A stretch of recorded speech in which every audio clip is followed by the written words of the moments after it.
Podmortem would like to thank Original Cinematic for sponsoring this week's episode.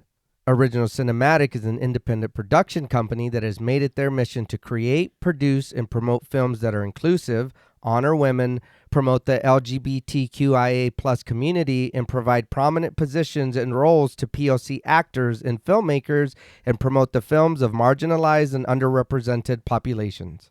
These are all things that are extremely important to our podcast as well. Original Cinematic is currently accepting scripts and treatments. Both William and Xxena Rush are also available via email or Zoom to discuss writing and provide input and resources to all aspiring writers, free of charge. Their information will be made available in the show notes. There may be delays due to a hectic schedule and all projects being read on a first-come, first-served basis, but everything will be read and responded to.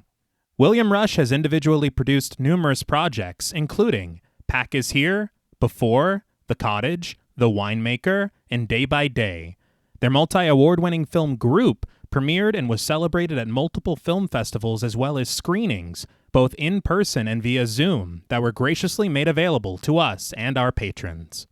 Original Cinematic has many exciting projects on the horizon. Their next film, Immersion, has been completed. The award-winning Sweetener is in development. Fetish begins shooting in September, and Encore will begin next spring. Their documentary, Women in Conversation, is slated for a September release, and we're looking forward to each and every one of them. It is truly an honor to partner with Original Cinematic, and we can't thank them enough for their contribution to our show. And now, back to our regularly scheduled program.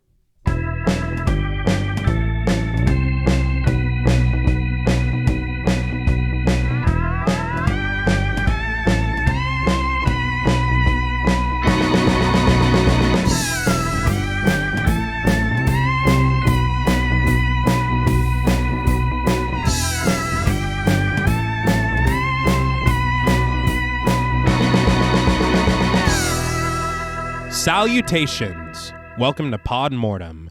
I'm Travis Hunter-Sayapin, joined as always by my co-hosts, my sister and my brother-in-law. Hi, I'm Reneé Hunter-Vasquez. Hi, I'm John Paul Vasquez.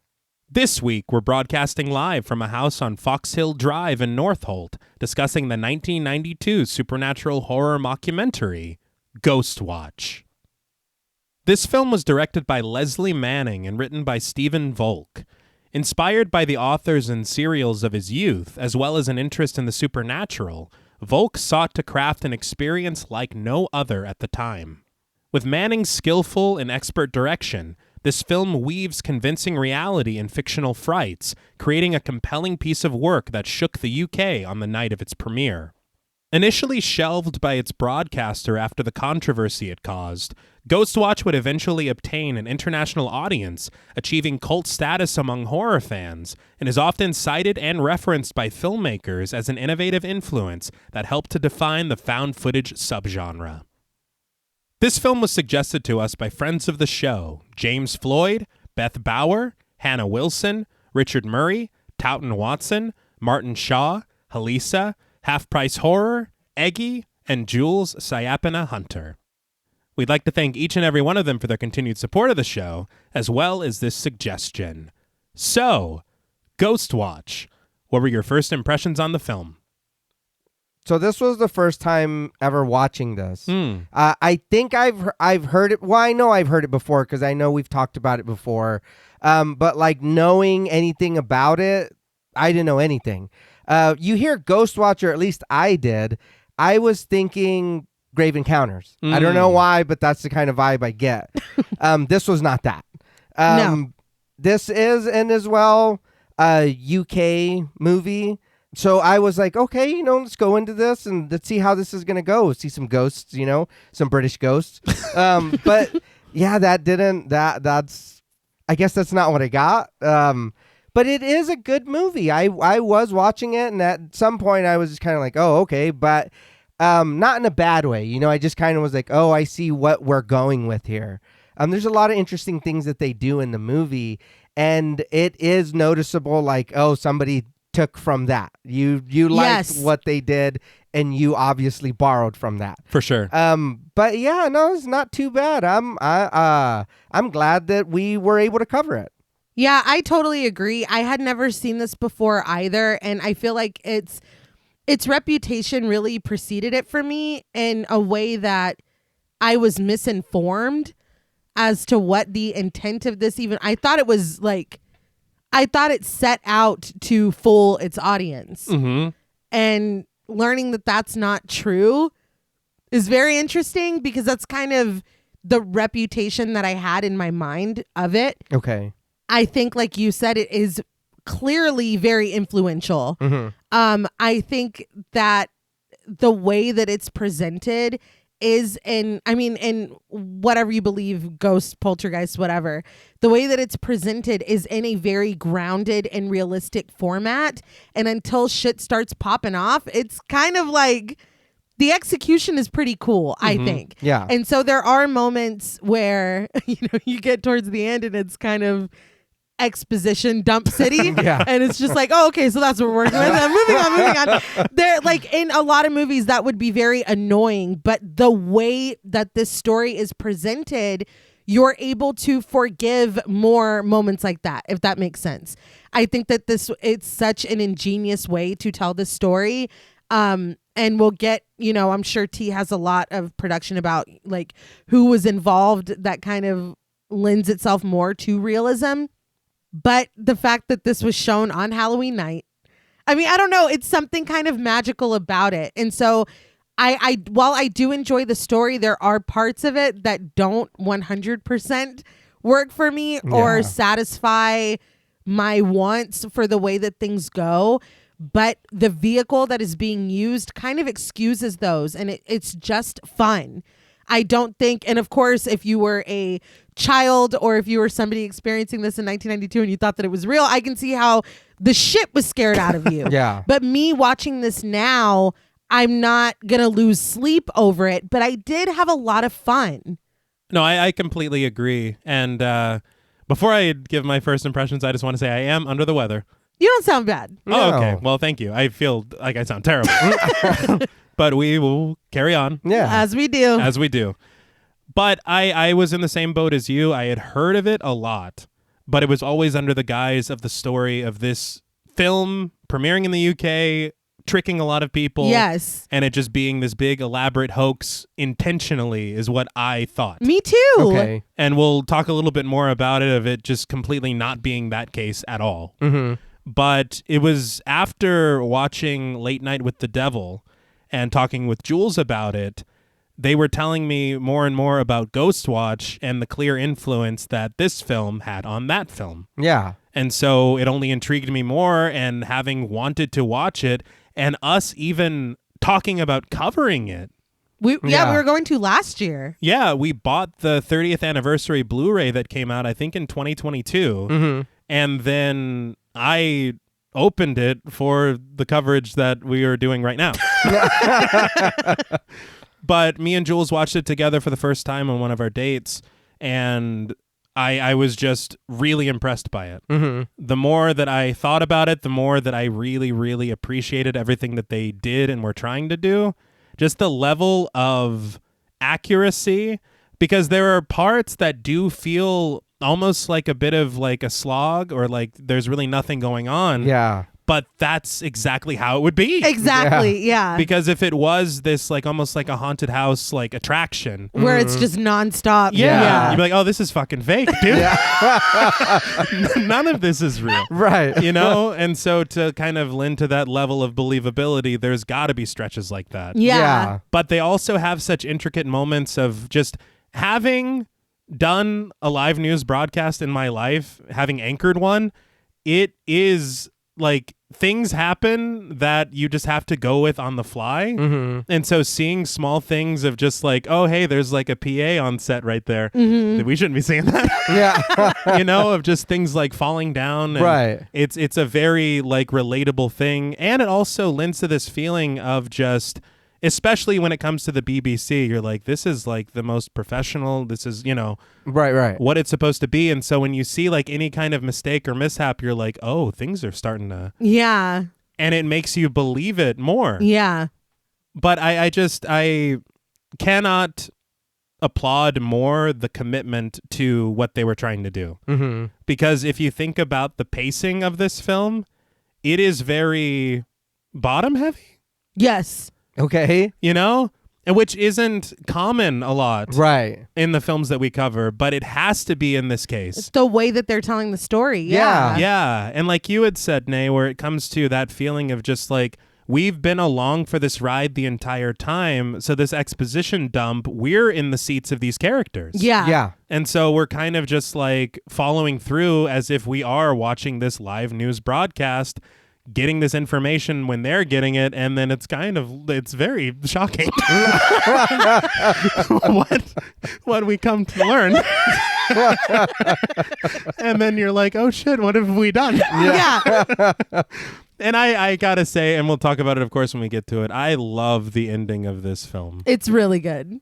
It's just so cool to me, the way that it's just like having taken part in something and not realizing, you know? Yeah. No, definitely. And I think it's really creative and cool the way that they kind of make the audience culpable Yeah. or involved. It's like Hibbert when he's like, I couldn't possibly solve this mystery. Can you? It's like me. That's, I'll give it a shot. I'm a part of this. Yeah. It's just really cool. But, and I think that speaks to it kind of being just this event. Mhm. Yeah. And it feeling like one even 30 plus years later. Yeah. You see like these elements of this live news broadcast, and you can't even imagine what it was like for people who watched it on Halloween in 92. Mm-hmm. Yeah.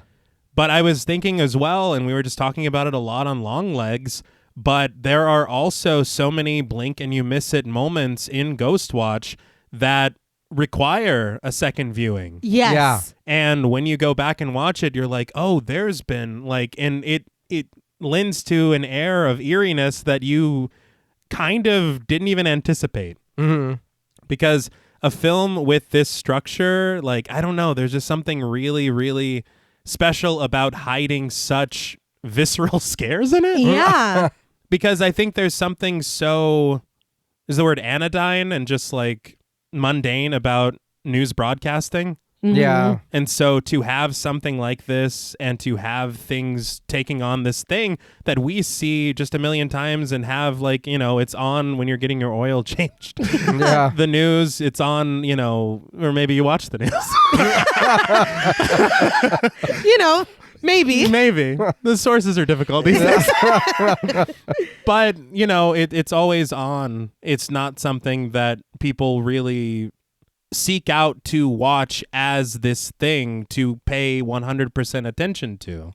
It's often on in the background. Right. You're working out. You're, watching the news. The news is on. The news Yes. is on. I have brain fog.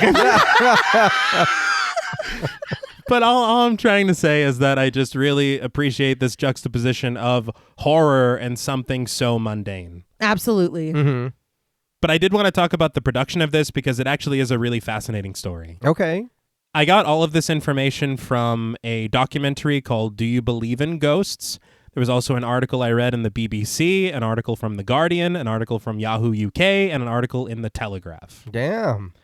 But it surprised me to learn that Ghostwatch actually was pitched initially by the writer Stephen Volk to the BBC as a 6-part drama series.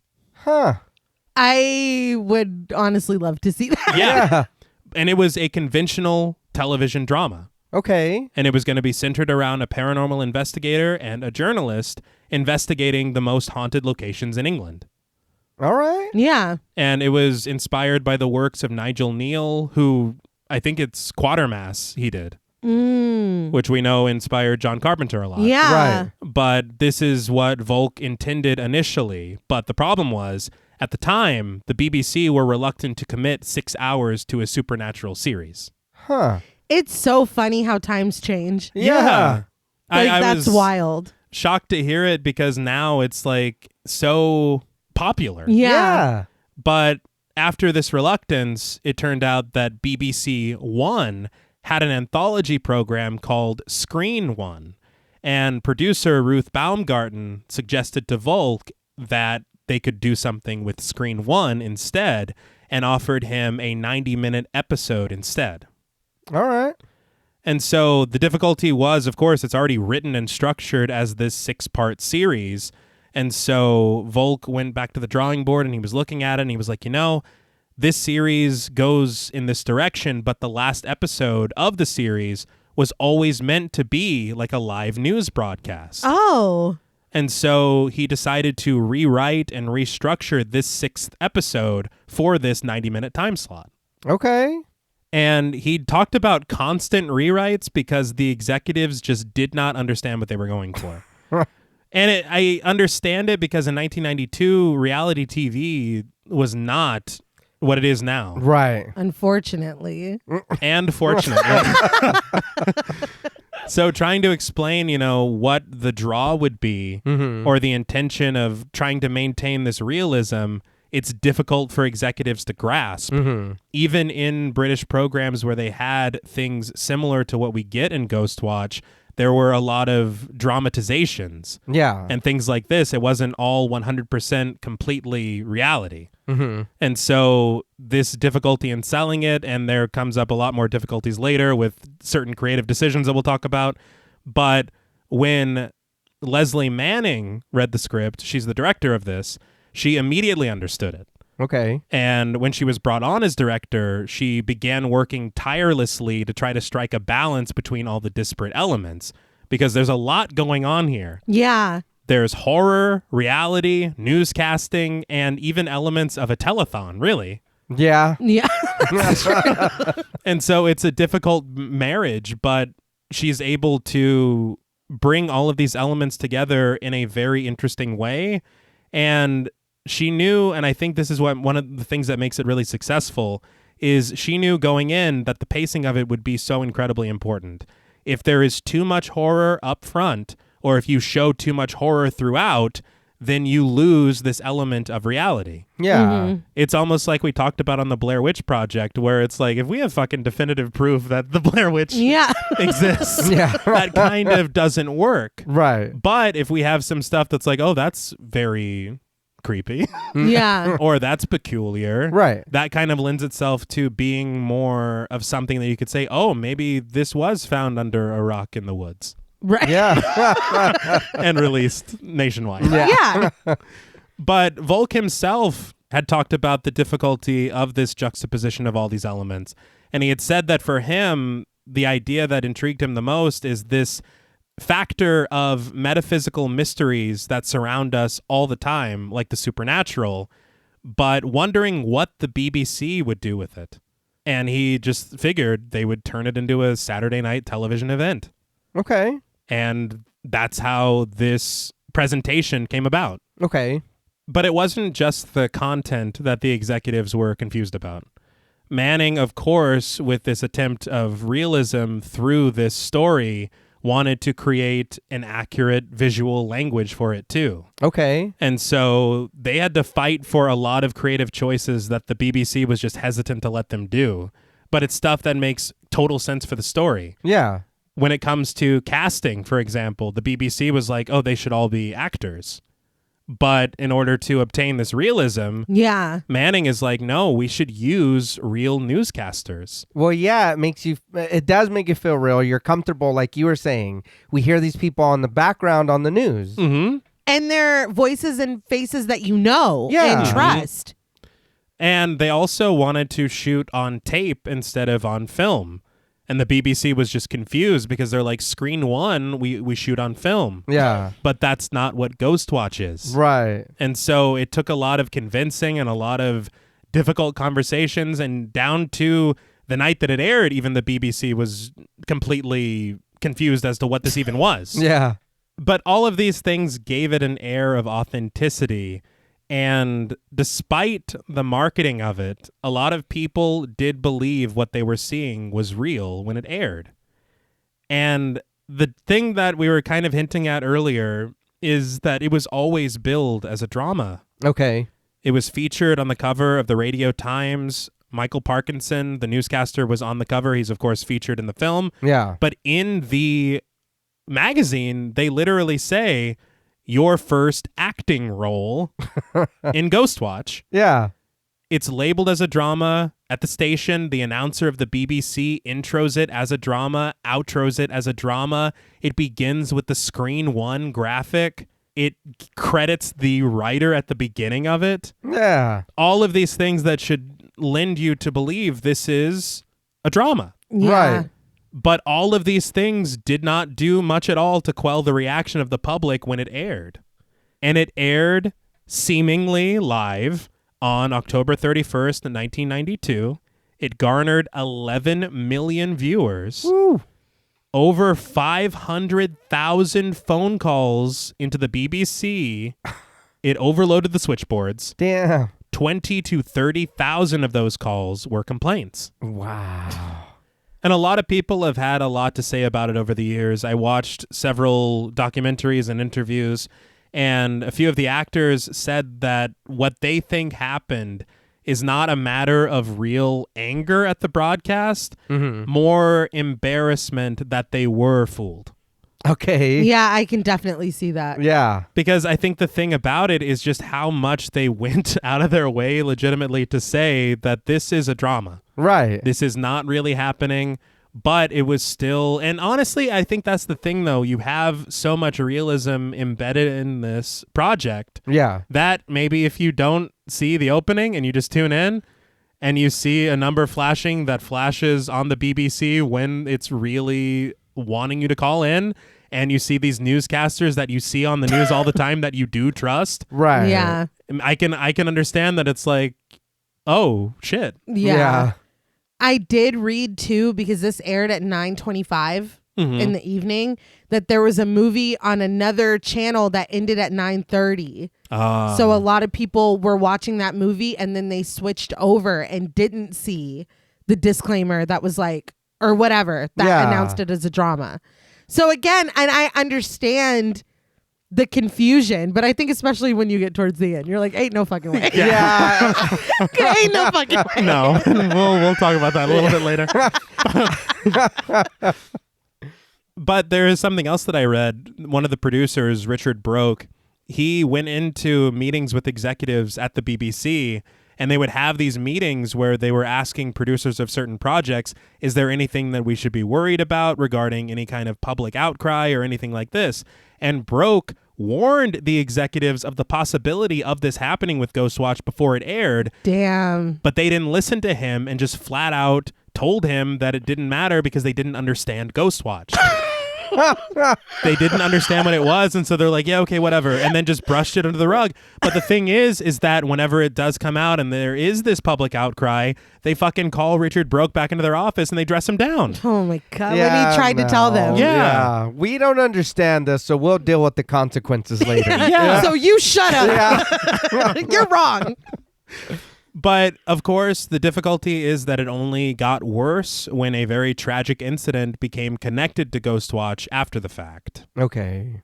I actually read about this. It is horrible. An 18-year-old took his own life. He had already been, from what I had read, going through a really rough time and was captivated.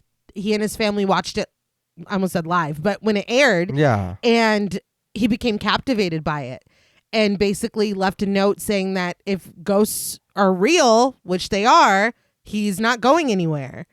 And he passed away. Wow. And so the parents blamed Ghostwatch and the BBC. And I think they had wanted to sue. Mm-hmm. It was a lot. It was terrible. And the Broadcasting Standards Commission had even told the BBC, you had more of a duty to explicitly state that none of this was real. Mm-hmm. So, I mean, it was horrible. And cutting in like that after, because you said there was something showing before this? And then No, on another channel. Okay, but yeah. even that, the damage that's going to do to not see the warning at the beginning. Or to see that it is a movie or, you know what I mean, filmed the way to show this is a drama. This is not real. You know what I mean? And a lot of kids, like children, were watching it too. That's dangerous. It is. When there's been nothing like this before, it is kind of difficult for the public to grasp it. Yeah. Yeah. And really understand what is going on.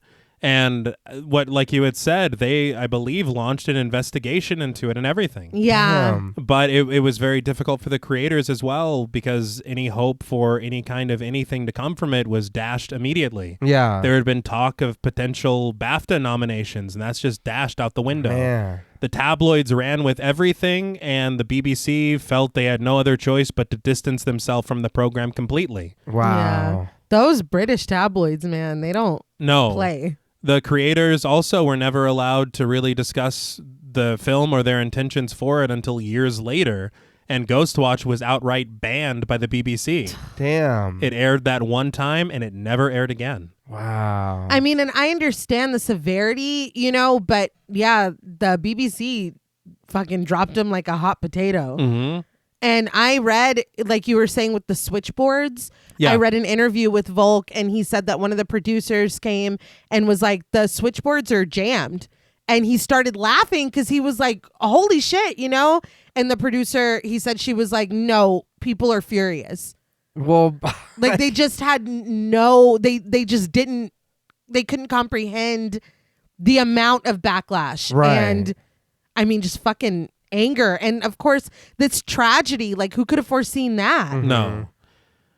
But over the years, a kind of folklore begins to grow around Ghostwatch, because not only were there the people that watched it live, but the people who had just heard about what happened as far as this Halloween night Right. in 1992, when, and the lore may not be entirely accurate, when the BBC tricked. Yeah. That's what I Yeah. thought this whole time. Yeah, but time does pass. It finally gets its due for being as groundbreaking as it was, because it really did something that nobody had ever even attempted before. yeah. There were projects, and I was thinking of I think it's Terror Television episode of Tales from the Crypt, where there were, because that was in 1990, but that was never reaching the levels of accuracy and believability that Ghostwatch did. Yeah. And it was a completely different story and all that. But the fact of Ghostwatch doing what it did at the time that it did it, down to equipment that it used and things that they showed, it was very revolutionary, very groundbreaking, and very influential. Yeah. If you look at, I already mentioned Late Night with the Devil, but if you look at Host, Yes. the creators of Host cite Ghostwatch as one of the biggest influences on Host. Yeah. You look at Wreck, you look at the Blair Witch Project, which Yeah. was Okay. 7 years later. Yeah. You look at Paranormal Activity. Yeah. You look at Lake Mungo. Yeah. There's a lot that was arguably created with Ghostwatch. Yeah. Now, before we investigate the veracity of this film, we would like to issue a warning for spoilers. Pod Mortem is a very in-depth podcast, and in thoroughly discussing horror films, we have no choice but to spoil a thing or two. If you don't wish to be spoiled, please go watch the film, then come back and enjoy the show. If you've already seen the film or don't care about spoilers, let's roll cameras. So the film begins with the opening credits, white text on a black background, when suddenly, through a spectral wisp, the title appears with a flourish of strings in the score, Ghostwatch. We immediately fade in to Sir Michael Parkinson as himself, the presenter of the broadcast, clad in a suit and standing in front of a lit fireplace under the bright bulbs of BBC's studio lights. The mantle of the fireplace is lined with decorative skulls and crystal balls, and underneath them the flames of the fire dance warmly as Parkinson explains that the program we're about to watch is a unique, live investigation of the supernatural. So one thing I did notice was how comfortable this man is in this role. Yes. And it was very interesting to look him up and see. Because IMDb, for some reason, doesn't have him as Sir Michael Parkinson. So I had to look it up and see. I didn't understand why. I've noticed that. We were talking, Sir Patrick Stewart is just Patrick Stewart on there. Yeah. Sir Ian McKellen's just Ian McKellen. I feel like that's a big deal. Yeah. You would think, I guess, maybe just because they're not credited like that. Maybe. Maybe. I don't know. But I'd be like, you better put that on, Yeah. on Oh, everything. yeah. I did see that his show Parkinson ran from 71 to 82. Then he came back from 98 to 2007. And it was interesting, and it was really cool because it says that he was part of the original Famous Five lineup of TVAM's Good Morning Britain in '83. Oh, wow. Wow. Famous Five is pretty cool. Yeah. I also seen that he was the youngest captain in the British Army at the time when he was in it. Wow. Yeah, I was like, man, like going and looking through his stuff, I was like, man, this dude did a lot of shit. That's amazing. He was also in Love Actually. But just throwing that out there. All right. Also playing himself, right? Yes. Yeah. But he said, I watched an interview with him, and he said that he had such fun making this that he was like, if every movie is that much fun to make, then I've been in the wrong business for 50 years. Well, you see throughout, he's having a great time. Yeah. And that shows even in moments that are frightening as well. Yeah. The thing that they had talked about, of course, it was the intention of bringing in real news broadcasters, real presenters to lend to that believability. Right. And that was what the BBC found so difficult to understand, because they're like, if we're making a screen one, why aren't they actors? But Manning had said that Parkinson was perfect for this part because he had this connection already with the British audience. When you see him, you believe him. Yeah. He was a prolific broadcaster. He interviewed ridiculously famous and world-renowned figures, not only celebrities, but world leaders. Like, he was very, very prominent. That is so cool that he was down to do this, though. Yes. And the silly fucking shit in Love Actually. Like, that's got to speak to who he was as a person. What's interesting is they had said on commentary that it was through the persuasion of his wife that he got involved with this. She told him that he should try it and just step out of his comfort zone. Yeah. And so he did. I think that's good advice for everyone. Yeah. What was interesting as well is when it went from being this 6-part series to Ghostwatch, this 90-minute special, Volk had to rework all of the dialogue to be more improvisational.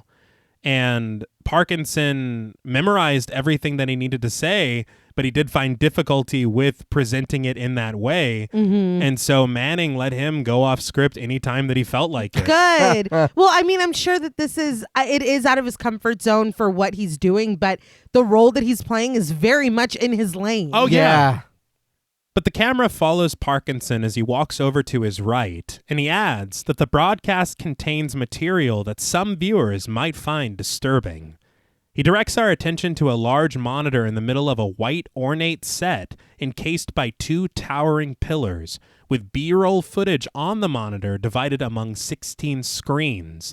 The title of the program is branded on placards at either side of the set, but on the screen, we see a modest neighborhood in the light of day, and past a large tree out front, the camera settles on one house in particular.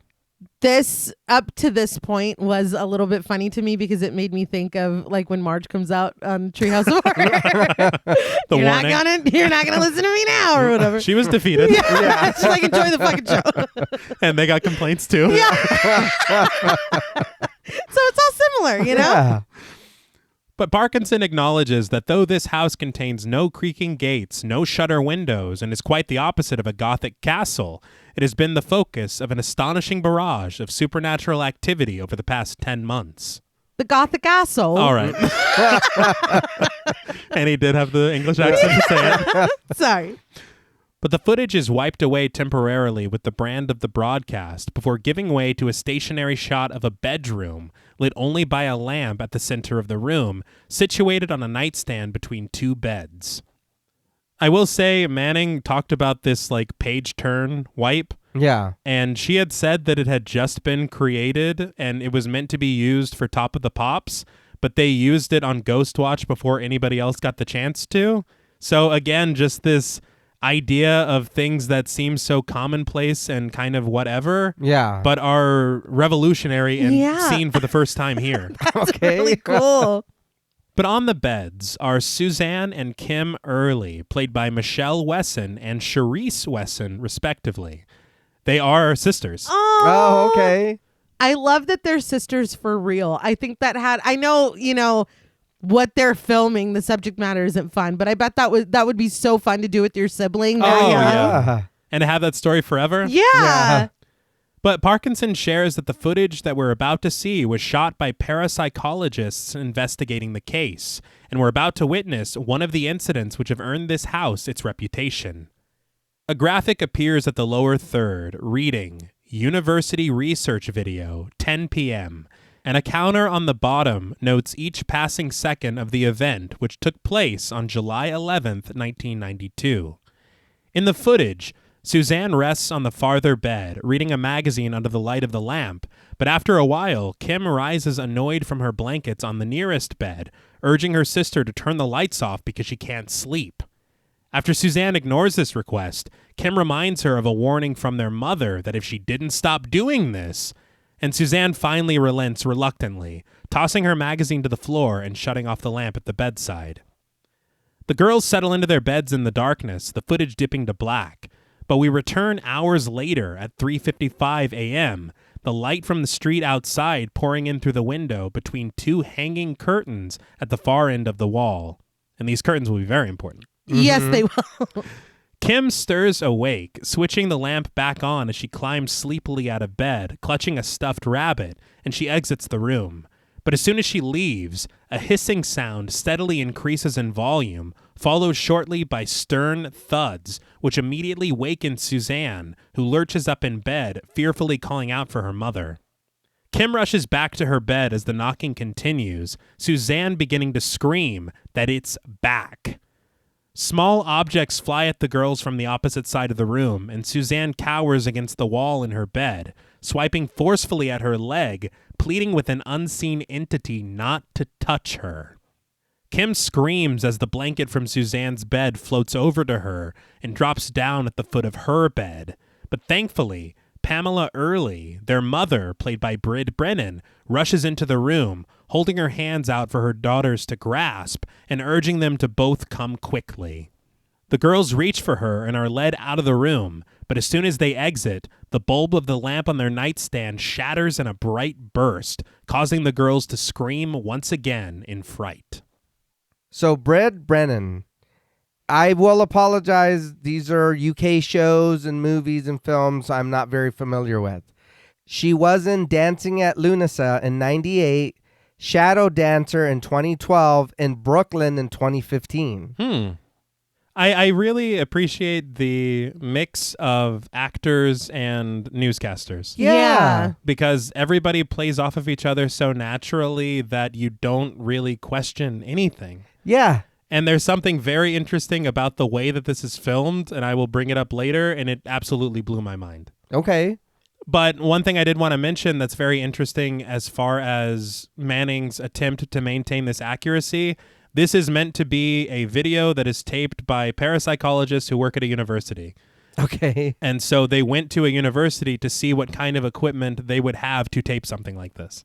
I love that. And they used that exact equipment. Very nice. But we cut immediately to the opening montage of the broadcast. A garage door rising on a brightly lit day as strings hum in the score, revealing a fleet of BBC production vans with their headlights beaming. As the score is overtaken by pounding drums, pulsing bass, and stabs of synth, the backs of the vans are opened up and loaded with audio-visual equipment by two men whose Ghostwatch t-shirts poke out from underneath their coats. I want one. Yeah, I was. It's like why aren't we all wearing Ghostwatch t-shirts right now? That was our first mistake. Yeah. But after everything is loaded up, the doors are closed and locked, and we follow the vans on the road, passing trees through their windows before pulling back from a wall of screens inside the van. We then reach the neighborhood of the allegedly haunted house in question, the street now lined with production vans and media personnel. We then cut to a series of studio lights being switched on, beamed right at us and at a random family who is then blinded by them. My note is I can't believe they blinded that family for this picture. Like, it's important. They're in the way. but they shield their eyes, possibly in pain. As we dip to white and through an eerie gust of wind, the title reemerges before match cutting to a large banner hung over one of the production vans.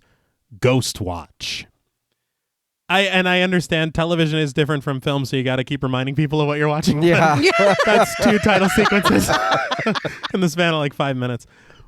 But I will say this funky ass music Yeah. that was fantastic is really the only music that we get in this entire film, which I do appreciate. Yeah. Well, we talk a lot about these situations. Yes. And I get real pissed. Yeah. Well, because it shouldn't have a soundtrack. No. And this almost felt really game showy. The intro. Yeah. Yeah, it did. And it was such an abrupt cut because we just saw something really frightening. Yeah. And then they're like, it's like the Ghostbusters getting called. Yeah. You know?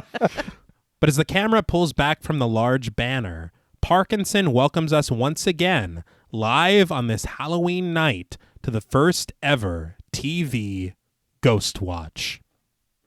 So that's another thing regarding the title of this, because in the UK, they did have television programs called Crime Watch and Hospital Watch. And so it's kind of playing into something that, again, is very familiar. Yeah. But the camera rises above the neighborhood, Parkinson describing the scene, the house on Fox Hill Drive in Northolt, where it might all happen tonight. Or it might not. He says, we shall see.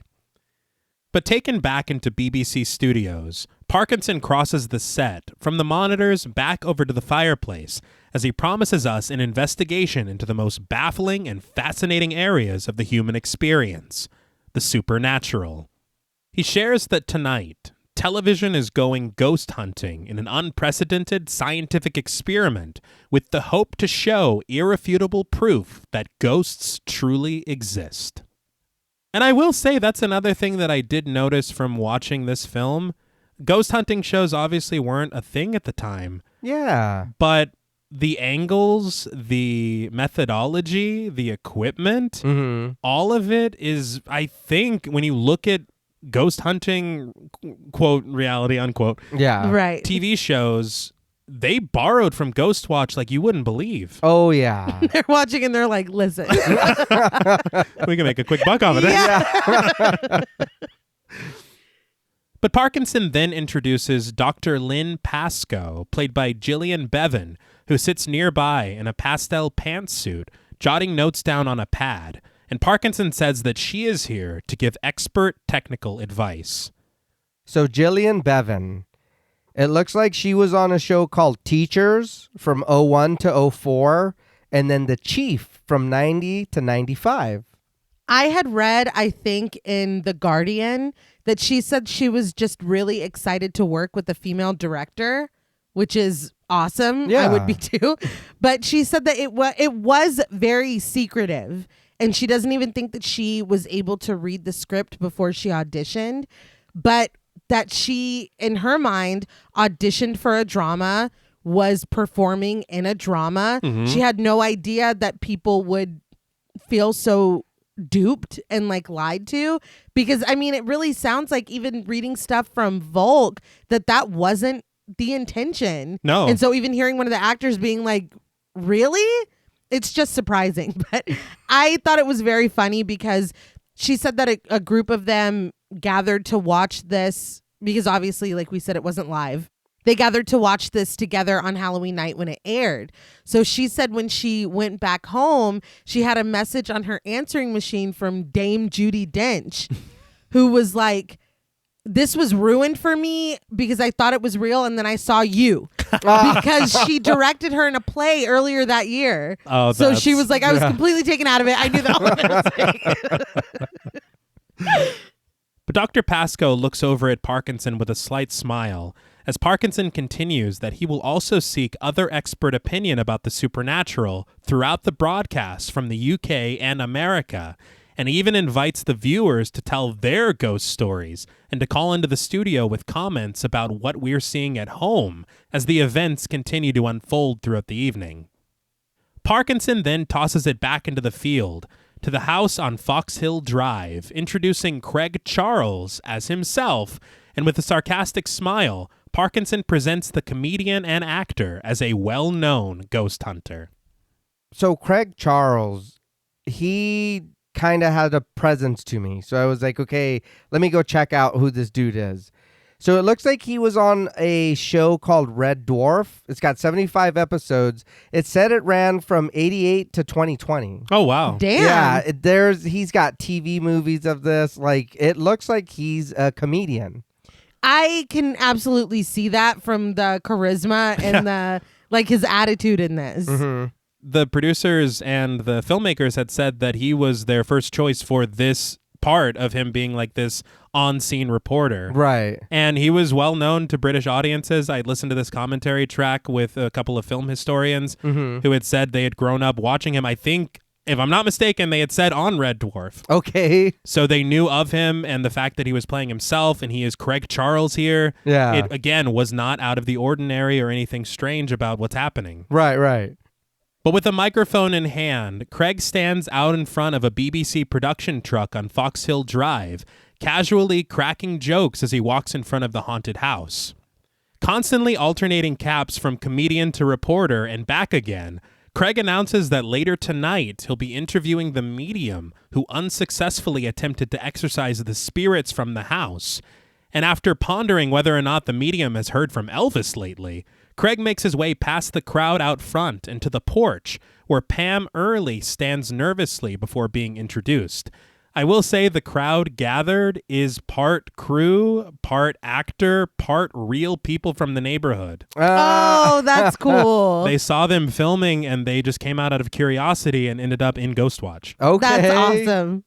But Craig says that Pam, the mom of the house, will soon share the whole spine-tingling story, and he briefly detours into mimicking the theme song to The Twilight Zone before reminding the viewers to also call in to share their own supernatural experiences on the BBC's Halloween switchboard. That's good. He then tosses it back to the studio, where Mike Smith, playing himself, picks up, assuring that they'll be back with Craig later.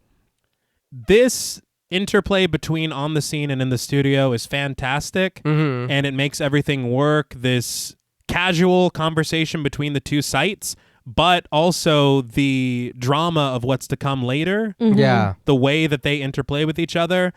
That's why I was so shocked to learn that the production of Ghostwatch, them filming in this real neighborhood and real house in London, Okay. was completed in 4 weeks. And then 4 weeks later, they filmed all of the studio bits. Wow. So they are never really talking to each other. Wow. Not once at all throughout this film. What? I never would have guessed that. No. Even these segments with Craig Charles, Yeah. he filmed 4 weeks ago. Oh, wow. That's wild. And so they're just replaying all this footage that they have, and the people in the studio are reacting to it as if they've seen it for the first time. That's really cool, though. Yeah. The other thing about that is these screens in the BBC studios have only shown live footage. Yeah. And so in order to accomplish this, behind the set is just a stack of Sony video cassette players.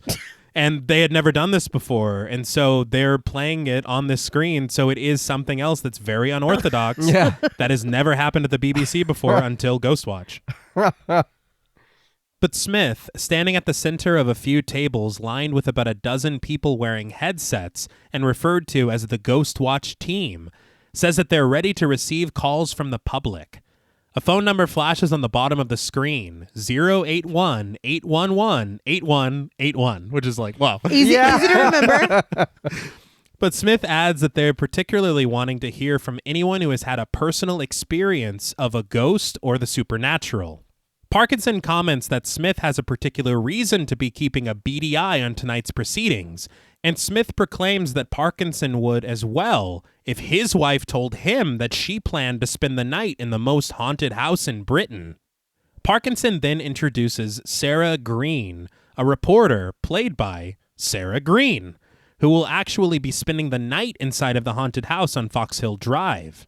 We see her there, on the scene, surrounded by members of the crew, and listening in as Parkinson states that Sarah was incredibly eager to take part in tonight's proceedings. Smith concurs, sharing that he was too, as he and his wife have a keen interest in the supernatural, but he admits that he never could have just stayed at home watching tonight's program, claiming that he's a lot safer here in the studio. In that interview I read with Volk, he said that they really wanted Sarah Green to do this, and I think she is so likable in this. Yeah. Like, I really, really like her, but they wanted her to take this role, and these two were actually married. Yeah. Okay. So he said that they sent her the script and she read it with her husband. And as he's reading it, he goes, "This is really cool. Can I be in it too?"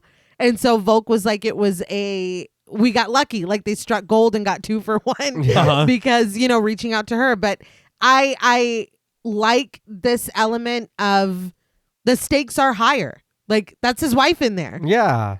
And it's funny because, as you said, it wasn't even that way until Sarah Green got the script and then he read it and they took the parts. Yeah. Because it adds those stakes that were never intended. Right. But like you're saying, it does work very well, and it does kind of change the dynamic of everything. Yeah. Especially towards the end, there's a scene that it's like, oh, wow. Yeah. I did read that, I think 4 years before Ghostwatch, Mike Smith and Sarah Green were in a helicopter crash together. Holy shit. And I think she broke both of her legs, her arm, he broke his back. Like, it was a terrible crash. Oh, man. But I saw a news report of the both of them together in the hospital. Wow. And it's just like a wild thing. I was reading in, trying to figure out, who is who, what have they done, and kind of looking into their backgrounds and everything. And they were engaged at the time and everything, but they were, I guess, that committed to broadcasting that they broadcasted live from the hospital. Okay. Another thing I did read that was a rumor that actually was completely false was a lot of people were saying after the aftermath of this airing, they're like, and Sarah Green had mentioned it because she was a children's presenter as well. Yeah. She had her own show that was marketed to children. And they're like, yeah, and even on that show, she was saying that she's going to be hunting ghosts and something. And she never said this. Yeah. But they were Why trying to would make she? it, I don't know. No shit. Yeah, I was like, why are you telling children this? That. Yeah, but she never said it, but there was that rumor, and so they were just trying to make it bigger and worse than it was. Yeah. But that never happened. Come on. But after a bit of banter with Smith, Parkinson then tosses it back to Craig in the field to learn what effects the haunting has had on the early family.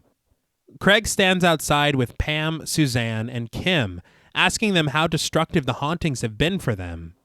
Kim laments that her mom keeps blaming her and Suzanne for breaking things, but asserts that they weren't doing anything at all. Pam then admits that she's lost track of all the broken items, listing several dishware, as well as a broken tap, adding that one day, a thick, disgusting smell started emanating from the tap, and she shares that stains would suddenly appear on clothing too, out of thin air. Suzanne reminds her mother about the central heating vent, and Pam says that even a maintenance man couldn't understand what was going on, and he even called it impossible. Her arms crossed in frustration, Pam exasperates that everyone told her it was impossible, to which she invites them to come and live with this impossible then.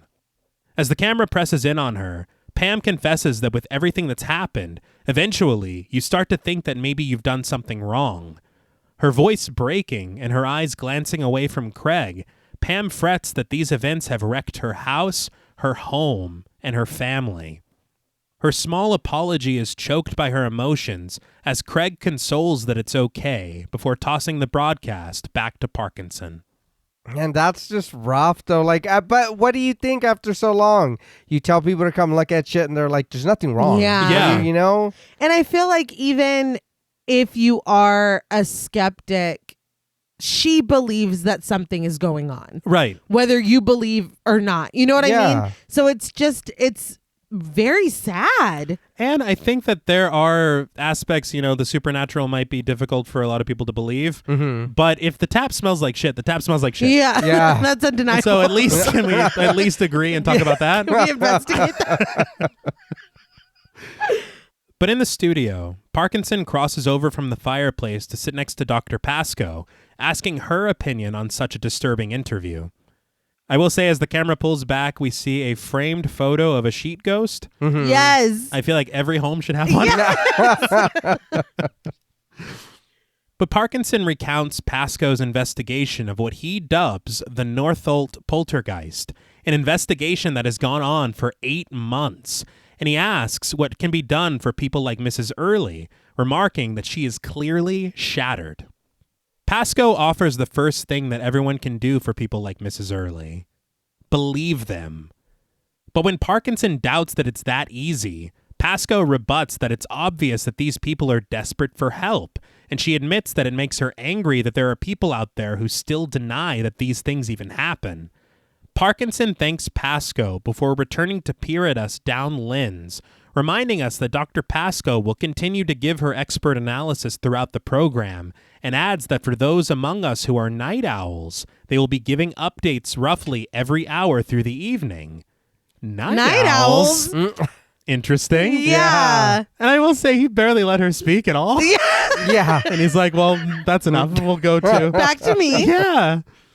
I know he's got to keep the train going, but he does that a lot throughout this broadcast. It's kind of wild. I think he's uninterested in anything that she has to say. Yeah. He's very skeptical. Yeah. But Parkinson takes this time to properly introduce Sarah, the reporter in the field that we met earlier, commenting that Sarah has gone from hospital watch to ghost watch, calling it a big difference. But to this, Sarah merely remarks that the truth is that she loves a mystery, and they might just get to the bottom of this one tonight. But Sarah says that her own brief experience with the paranormal led her to taking this assignment in the hopes that she could get the chance to learn more about it. I think it is cool that we have a good mix here of people who are open and people who are skeptical. Yeah. Because I feel like that's realistic as well. Mm-hmm. Every Ryan needs a Shane and vice versa. Exactly. Yeah. It wouldn't work with all one. Yeah. Mhm. But Parkinson says that he hopes to hear more of her ghost story later on, and Sarah shares that she would love to tell it, revealing that Smith was there when she had her encounter with what she thought was a ghost, but she claims that he wasn't as struck as her. Smith smiles in the studio, waffling over whether or not he was, but just simply states that this is the proper environment to study things like this. Sarah chuckles that this is why she's out here on the front lines, and Smith gets to be cozy and safe in the studio, but she wishes him luck, smiling that she'll see him later. And again, this interplay feels very natural. Yeah. It does. And it's a month apart. To learn that's very shocking. Yeah. But addressing the viewers again, Sarah says that before they go into the lion's den, she'd like to introduce us to Alan Demescu, an electrical engineer and member of the Societal of Psychical Research, played by Mark Lewis. Sarah acknowledges the equipment that Demescu has brought tonight, asking what he hopes to discover. As he walks Sarah over to his equipment, Demescu explains that while the paranormal covers a wide range of aspects, tonight they'll be concentrating on what he calls spontaneous cases, things like inexplicable noises, footsteps, knockings, voices, the feeling of being watched, electrical interference, all the way to the far end of the spectrum, and things like full-blown visual apparitions. I love this list and this segment so much because it sets up so much. Yeah. It's kind of cluing you in on literally everything that we will experience. Yeah. Yeah. But Demescu takes Sarah inside of the large BBC production truck, explaining that they have a remote video camera mounted in every room of the house, and stuttering a bit as cameras surround him, Demescu continues that they have image analysis equipment linked in with time codes on the tapes, as well as the atmospheric conditions and temperature logged on screen by sensors. It's stuff like that, Yeah. the stammering and kind of moments of awkwardness here and there that it's Yeah. like, for some of these segments, I can see how people might fall for it, so Yeah. to speak. Because if it were a film, they would cut that out Exactly. Yeah. and do it again. Yeah. And it did remind me, I don't know why, of like the Hell's Kitchen mobile thing. Like when everybody's out there and they get the lights, or the Uncle Jack, or whatever the hell it was. No, They it was one of Gordon Ramsay's shows. Yeah, something like that. it was like, I've only got 24 hours. Yeah. And it's like, you did that. Yeah. Nobody did that. Nobody dude. put that time limit on you, dude. Is this Jigsaw? What the fuck? Yeah, no shit. As the camera presses in on a wall of monitors inside the truck, Demescu adds that these sensors are triggered by extreme cold spots, which are considered a secondary phenomenon. He says that they want to detect any low and high frequencies, as any aberration could be a signal or a clue. Sarah wishes him luck before guiding her crew off of the truck and taking the time to introduce them to the viewers. Chris Miller, the cameraman, played by himself, passes his equipment off to Sarah so that he can be shown on the broadcast.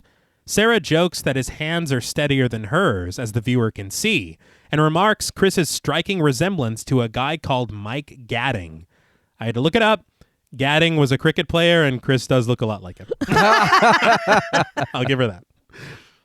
But with Chris still in the frame, Sarah asks if this camera tonight differs from the one that he would use on a regular broadcast, and Chris says that it does, explaining that though it's a normal lightweight mobile camera, it's been adapted so that they can use infrared too. To demonstrate this, the surrounding studio lights are shut off in the area at Sarah's request, dipping Fox Hill Drive into darkness. But through the screen on the camera, Sarah is shown in glowing orange and pink through the infrared, surrounded by the blue light of night, with a list of values to the right of the camera. Something interesting on the bottom of this shot, it says the date, which is 1992, October 31st. But what's interesting is that in Host, the film in 2020, the ID of the room that they're in for the chat is the date that Ghostwatch aired. Oh, that's cool. But admitting that she's rather close to the camera, Sarah suggests capturing the gathered crowd to see how people might appear from far away through it.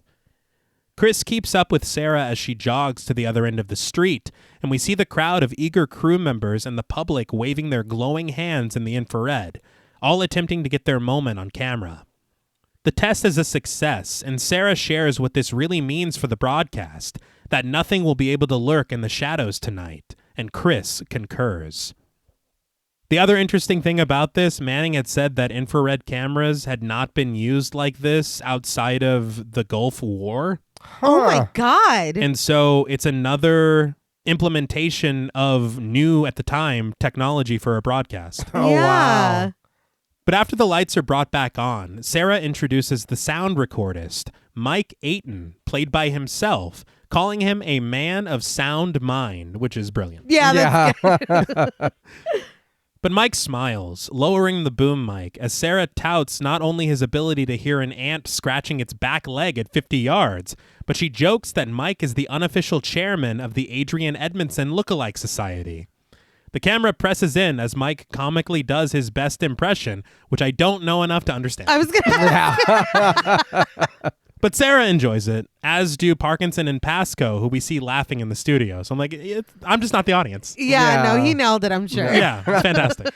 I do enjoy this little intro of everybody. We kind of get our crew or who we're gonna see. And it does feel like we've been saying very real. Like we are just watching a news broadcast of somewhere local, and they're like, look, we're having fun.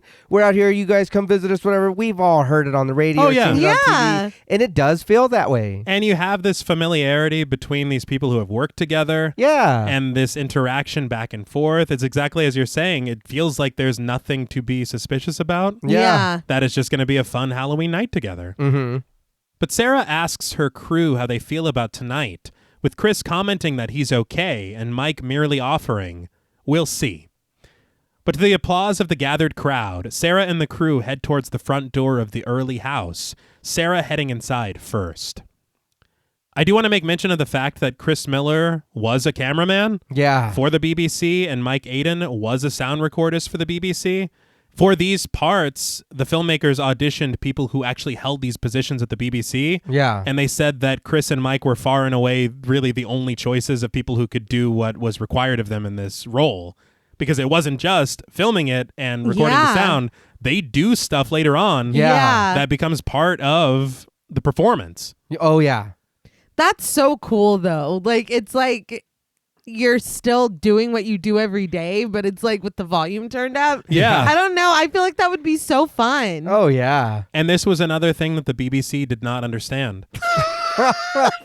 They were like, why don't you hire actors to do? And then the filmmakers were like, well, they're not really going to be acting all that much. Yeah. But we do need them to do these Yes. things that they are professionals at doing. Yeah, that's what I was going to say. I get it, and I'm sure an actor can train to whatever, but if they're doing this day in, day out, they know how to do this, and I'm sure they can throw a little acting, which they did. Yeah. Yeah. With it. And like Nay said, the opportunity to do something so outside of the box while also doing something you're familiar with. Yeah. Isn't that what we all want? Oh, yeah.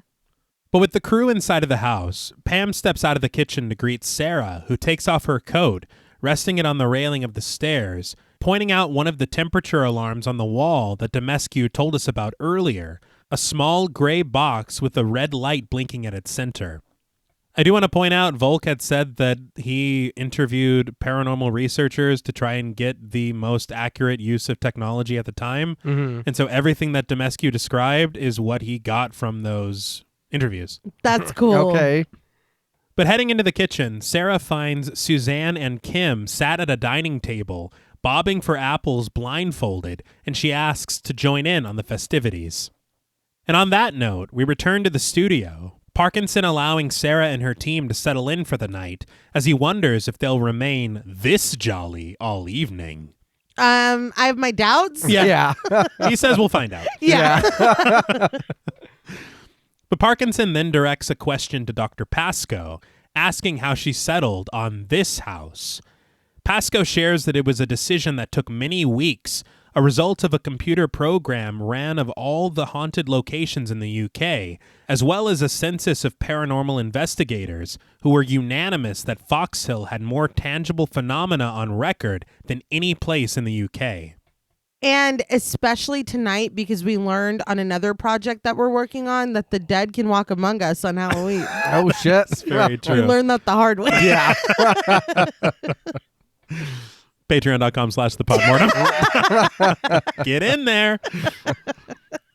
But Parkinson asks their chance of seeing anything tonight, and Pascoe admits that she doesn't know, recounting that some nights they didn't experience anything at all, but others, she says it was difficult to jot it all down, comparing it to being in the circus or in the middle of a war zone or something. But Pascoe feels that with it being Halloween, that might make a difference, citing that there are more paranormal reports on Halloween than any other night of the year. Interesting. Mm-hmm. But Pascoe admits that she's hopeful, though she's not taking any bets. But with that, Parkinson directs his attention over to the switchboard, with Mike Smith taking the first call of the evening. Parkinson and Pascoe lift their phones to their ears from the table in front of them and are introduced to Emma Stableford from Slough, played by Ruth Sheen. And I just want to say that Slough is where Wernham Hogg from the original Office is located. I also flew over Slough on my way to Belgrade, Oh, Hey. man. and I recognized it from the air. Did you see David Brent? I saw the opening to the Office. But when asked, Emma tells Parkinson that she does have a story, but that there's actually something else that she wants to say to Dr. Pascoe. She admits that she feels a bit foolish, but Pascoe kindly urges her to continue. Emma says that at the beginning when they broadcasted the footage of Suzanne and Kim's bedroom, even though it was dark, she swears she saw a figure standing against the wall just by the curtain of the window. Pascoe jots a note down onto her pad as Emma continues that it was very faint, but there was definitely a figure there. A woman, maybe, but it was definitely a person standing there in a black dress.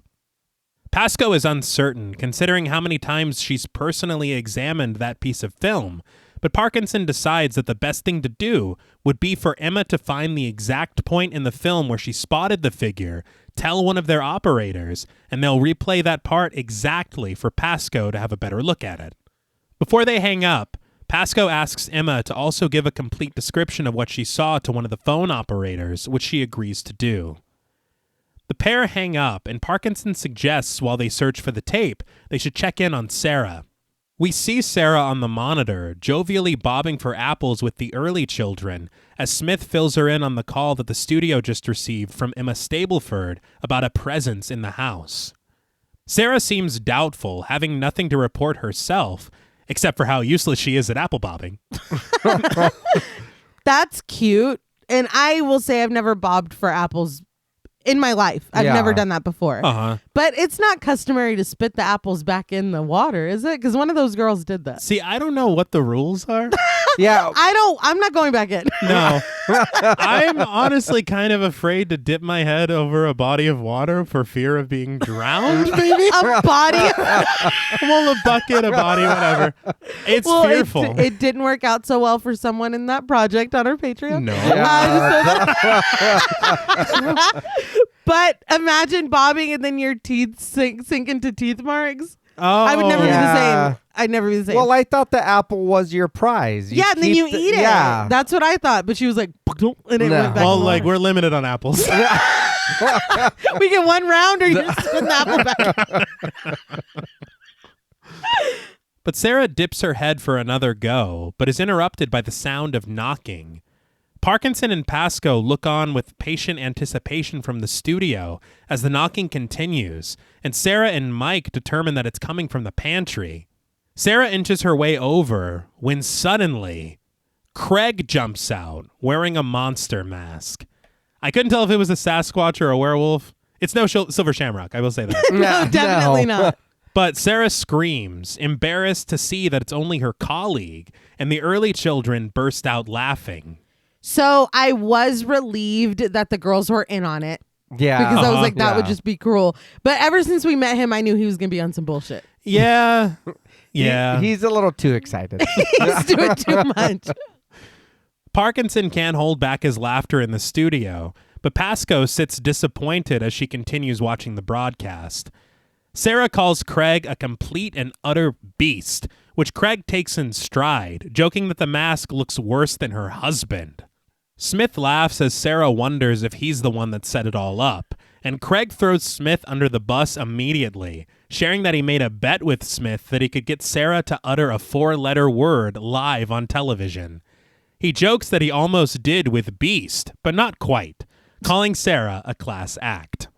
Sarah acknowledges that she can take a joke, but reminds Craig that they're all holed up in here, and Craig interrupts, apologizing for being a bit insensitive, but he reminds Sarah that that's kind of his assignment here. He jokingly pushes Sarah out of the way to have his close-up with the camera, before revealing, like Nay said, that Suzanne and Kim were in on the whole thing. After the kids confirm this, Craig absconds with an apple from the bobbing bowl, kissing it, proclaiming that he loves them all and joking that if Sarah and the crew find any ghosts, to keep it to themselves. Check that apple before you start eating it. Yeah. Most of these are inedible.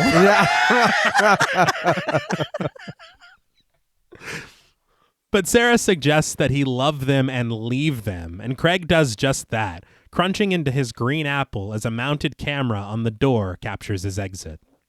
But in the studio, Parkinson suggests that Smith shouldn't be smirking, considering he was a part of this prank and he'll definitely be hearing about it later at home.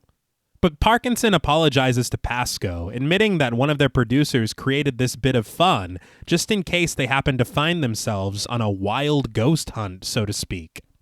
But Pasco assures him that they aren't on a wild ghost hunt, going as far to promise him so. Parkinson just goes, all right. Before cutting back to Sarah in the kitchen. So you can at least feign interest. Yeah. Whatever. But Parkinson hopes to hear real stories of the strange happenings in the house, but not before asking if Sarah's gotten over her bit of shock yet. And Sarah just laughs it off, claiming to have fully recovered, but then slips into a clearly written and rehearsed part of the broadcast. As the camera follows her toward the stairs, Sarah supposes that it's true that there is violence happening at some time or another in every part of London, and shares that this estate is no exception. Well, there's no place like London, I've heard. from what I hear. Through song. I will say that's another thing that is very interesting about this, because there's a lot of people watching in London, probably on this night, Yeah. that they're like, hey, my house looks like this. Yeah. You know, and so it's lending to this believability. It's not this house that's clearly a set. Right. Yeah. It's literally a house on a street in London. Mm-hmm. But Sarah states that there are some days and nights that the Early family would rather be out on the street than inside of their own four walls. Sarah beckons Chris to follow her upstairs with the camera, and as soon as they reach the sticker-covered bedroom door belonging to the early children, Sarah explains that it all happened here in this room on December 28th, 1991. I was 8 months old. And a week. To be precise. Yeah. Pushing the door open, Sarah finds Pam helping Kim into her nightgown as Suzanne sits on her bed, facing away from the camera and reading a magazine. Drawings of puppies pepper the wallpaper and posters of teenage heartthrobs cover the walls in the brightly lit room as the crew lets themselves in as well and Sarah begins her interview. When asked who first experienced the phenomenon, Kim shares that it was Suzanne. Pam says that it all started when Suzanne wanted to stay up to watch a film, but Pam wouldn't let her. And after attempting to get Suzanne to finish the story herself, Pam continues, only to be interrupted by a reluctant Suzanne who tells the story in bullet points. I was in bed, Mom came to tuck me in, but instead just stood by the bed looking at me. She says that she assumed that it was her mother, but then she just turned and walked away. Pam shares that she didn't tuck them in that night. She always does, but that night she fell asleep in front of the television. Pam says that she told Suzanne that she must have been dreaming, but then a few days later, something happened in her room. Pam leads Sarah and the crew to her bedroom right next door, the four of them moving clumsily through the congested hallway. Sarah listens from the doorway as Pam stands in the middle of her bedroom, explaining that a few days later, loud noises from within the walls woke her up. Booming thuds all around her as if the whole room was going to come apart. As she shuts off the light and they head back into the children's room, Pam adds that Suzanne and Kim heard the noises too. And having rejoined the children in their room, Sarah asks Kim what kind of noise it was. Kim climbs out of her bed, mimicking the noise by stamping her feet loudly and plodding steps. She then sits down with her mother on her bed, admitting that she was so scared and pleaded to know what it was. Pam says that with the children so terrified, she just told them that it was pipes, the central heating. So every time since, whenever Kim heard something, she would say, "It's pipes. Pipes is here." Great name. Uh-huh. Mm-hmm. Something very innocent and chilling in its innocence. Mhm. Yeah. I think for me, it's not just, oh, it's a pipe. It's pipes is here. Yeah. What do you mean is here now? Yeah. That's when it gets very worrisome. Yeah. Well, and honestly, it started with Suzanne seeing someone at the edge of her bed. Right. All Pam heard was noises. Mm-hmm. And so Kim might be seeing this figure as well. Yeah. And I agree, again, it's a very cool thing. This like figure, this specter has a name. Mm-hmm. We shouldn't be naming these things too. Like we just shouldn't be doing it. It just makes it more real. Yeah. I was going to say, I feel yeah. like it's never a good idea. But Sarah continues her line of questioning, asking if by this time Kim had started to sense something too. And Kim confirms this, pointing over to the opposite corner of the room. The camera follows her gesture as Kim tells Sarah that that is where Pipes hides. And it is exactly where that phone call earlier stated. Yeah. Of course. Sarah asks if Pipes lives there, but Kim just shakes her head, sharing instead that Pipes lives under the stairs. The crew follows her down to the first floor, and she takes them to a small door covered by wooden boards, which is nailed shut at the bottom of the stairs. I did some researching trying to find out what this part of a house is called. Mm-hmm. I was feeling very fancy because they call it in Italy sottoscala, which literally means under the stairs. Oh. But then I realized that it is just called like a cupboard or a closet. Yeah. Yeah, it's where Harry Potter lived. Sure. Yeah. But you will Go on. be very shocked when you hear what they call it in the Yeah. film. Uh-huh. We'll learn that they talk about it. I was like, oh, this is a gift. This Yeah. Oh, This is no, for me yeah. and John Paul I was only. like, the decorum is going to be really, really difficult this time around. And you won't stop saying it. no, Yeah. No not shit. at all. But Kim is certain that Pipes lives there because one time, she says, she peeked through the top of the boards and saw him in there, looking at her. So did you guys trap him in there? Is that why he's banging on the walls? I mean, they did board it up. Yeah. I was like, the baby looked at you? What if they're just like murdering someone that broke in or something? Just weekly banging on the walls, like you said, man. That's, Pipes is here. yeah. It's like, please. I will say, I didn't catch this until the end of the film. I thought these boards were the door. Yeah. But you're absolutely correct. It isn't just that horizontal white board. Yeah. All of these boards are boarding up that door. Yeah. I couldn't tell either till later. Yeah. But I guess, I mean, what would you guys do if your kid says that that's what they saw and that's where it lives? The same Move. shit. Oh, wow. Well, that and then move. Yeah. But Kim reveals that she also drew a picture of Pipes and offers to show it to Sarah. The crew follows Kim into the living room, passing the television in the corner, which shows the Ghostwatch broadcast on mute, to walk over to a set of drawers, opening one to retrieve her drawing. Any instance of something being shown on this television that's live or whatever is piped in later because they hadn't filmed the studio stuff yet. That's so cool. Yeah.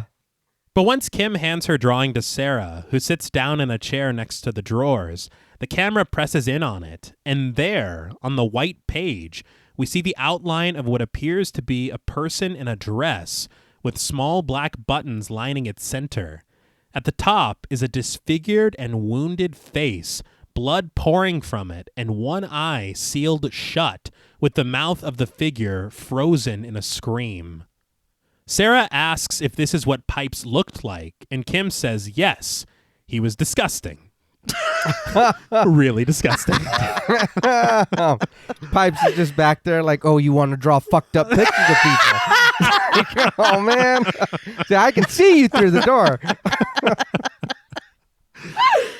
We will learn more about Pipes, but I did think that it was important to note, as the director mentioned on commentary, the actress who plays Kim drew this picture based on a description that she told her about Pipes. Oh, man. Okay. So it was all based on characteristics and not actually seeing anything. Right. Yeah. But Sarah nervously compliments the picture, and Kim whispers into her ear that she can keep it, calling it a present. Oh, thanks, Kim. Sarah suggests that they put the drawing up somewhere else where everyone can see it. And Kim suggests they put it on the fridge in the kitchen. Sarah follows the eager Kim into the kitchen, trailed by the crew, and Pam and Suzanne make their way downstairs, following the mess of cables gathered behind the equipment. Kim proudly displays her drawing on the fridge, and Sarah wonders if Pipes would like it there. Kim assures her that he would, commenting that he likes everything freezing cold. Don't like that. Yeah. But with everyone gathered in the kitchen, Sarah asks Pam if there was anything else, and Pam reaches for a small green notebook on the dining room table, which she says is Suzanne's exercise book from school.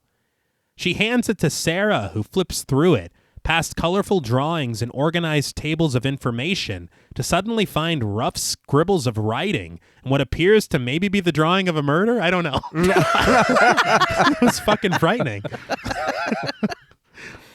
Pam recounts how furious she was when she found it, admitting that she was going to hit Suzanne. What? Before she assured her mother that she didn't write it. I was like, man, more live. Yeah. You were going to hit your kid for that? And you're telling all of England? Crazy. Pam wonders who could have done it. And Sarah, staring down Lynn's, asks, who or what? Before tossing it back to the studio. We're making TV here, folks. Yeah. Parkinson leans forward contemplatively in his chair, acknowledging all the questions that have arisen already from tonight's broadcast, and hoping that they'll be able to find some answers for them. But in his earpiece, Parkinson is alerted to some news from Smith, and we cut to him standing amongst the phone bank. He clumsily shuffles through paperwork handed to him from off-screen, and he shares that they've received 8 or 9 phone calls, just like the one from Emma Stableford that they received earlier, all claiming to have seen a mysterious dark figure in the background of the shot of the children's bedroom. Parkinson ponders, dark, mysterious figure. But at the request of Pasco, the production team cues up the footage shown at the beginning of the broadcast from the night of July 11th, 1992. On the tape, Kim once again pleads with her sister to shut off the lamp so they can go to sleep, and once Suzanne does so reluctantly, the room is dipped to darkness. Parkinson explains that this moment is where Emma Stableford claimed to have identified a dark, mysterious figure, and there, in the shadows of the curtain on the left side of the window, we do see what appears to be the vague shape of a person, faceless and stationary. Parkinson doesn't see it, and Pasco requests to rewind the footage and watch through it again in slow motion. And once they do, Pasco seems to understand what's going on. After a production assistant wheels over a screen with a light-sensitive pen, Pasco draws the outline of this shape on the curtain, which seems to simulate a human form. Parkinson comparing it to when you hang your dressing gown on the back of a door in the middle of the night, and in a certain light, it looks like a person. Everybody has a chair of clothes that looks like a monster at night. Of course. Right. But that was a figure standing That there. was a fucking human being. Yeah. Or what used to be Yeah. a human being. I was like, ma'am, with all due respect, no. No. Yeah, I do want to say too, I get it and I understand what she's saying. But if you have taken apart this video, if you've watched this frame by frame, you're telling me that you've never noticed this before? Mighty strange. Yeah. Yeah. Pasco agrees with Parkinson's assessment, noting that human perception is such that the first thing you attempt to create in the abstract is a human face or form. Parkinson merely responds, okay. Yeah. God damn, it was your idea. Yeah. And she agrees with Agreeing you. with I think the thing that really works for me here is we've seen this footage before, and there was nothing there Right. when Yeah. we watched it. That's right. We rewatch it this time, there's something there. They rewind it, it's not there. Yeah. They watch it again, it's there. Yeah. It's very playful in what they're doing here.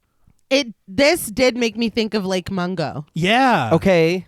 Something else as well is imagine you watch this on the night that it airs, and it's the only night that it ever airs. Yeah. It's only released on DVD 10 years later. Yeah. So if you saw this and you're like, well, I swear I saw a figure just a second ago. Yeah. And then it's just not there, you're like, I'm fucking losing my mind.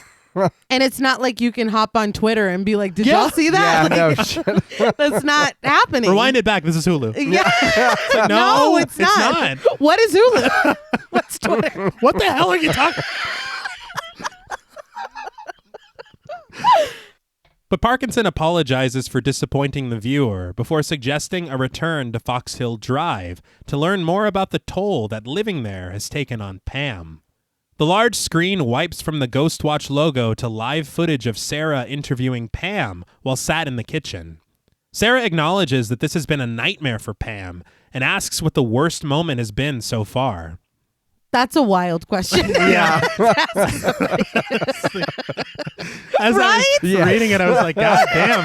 But it's the sensationalism of media. For sure. Yeah. Yeah. And that is something that I forgot to mention at the top was one of the purposes of making this for Volk. He had said, of course, it's going to be this horror show and this very experimental idea presented this way.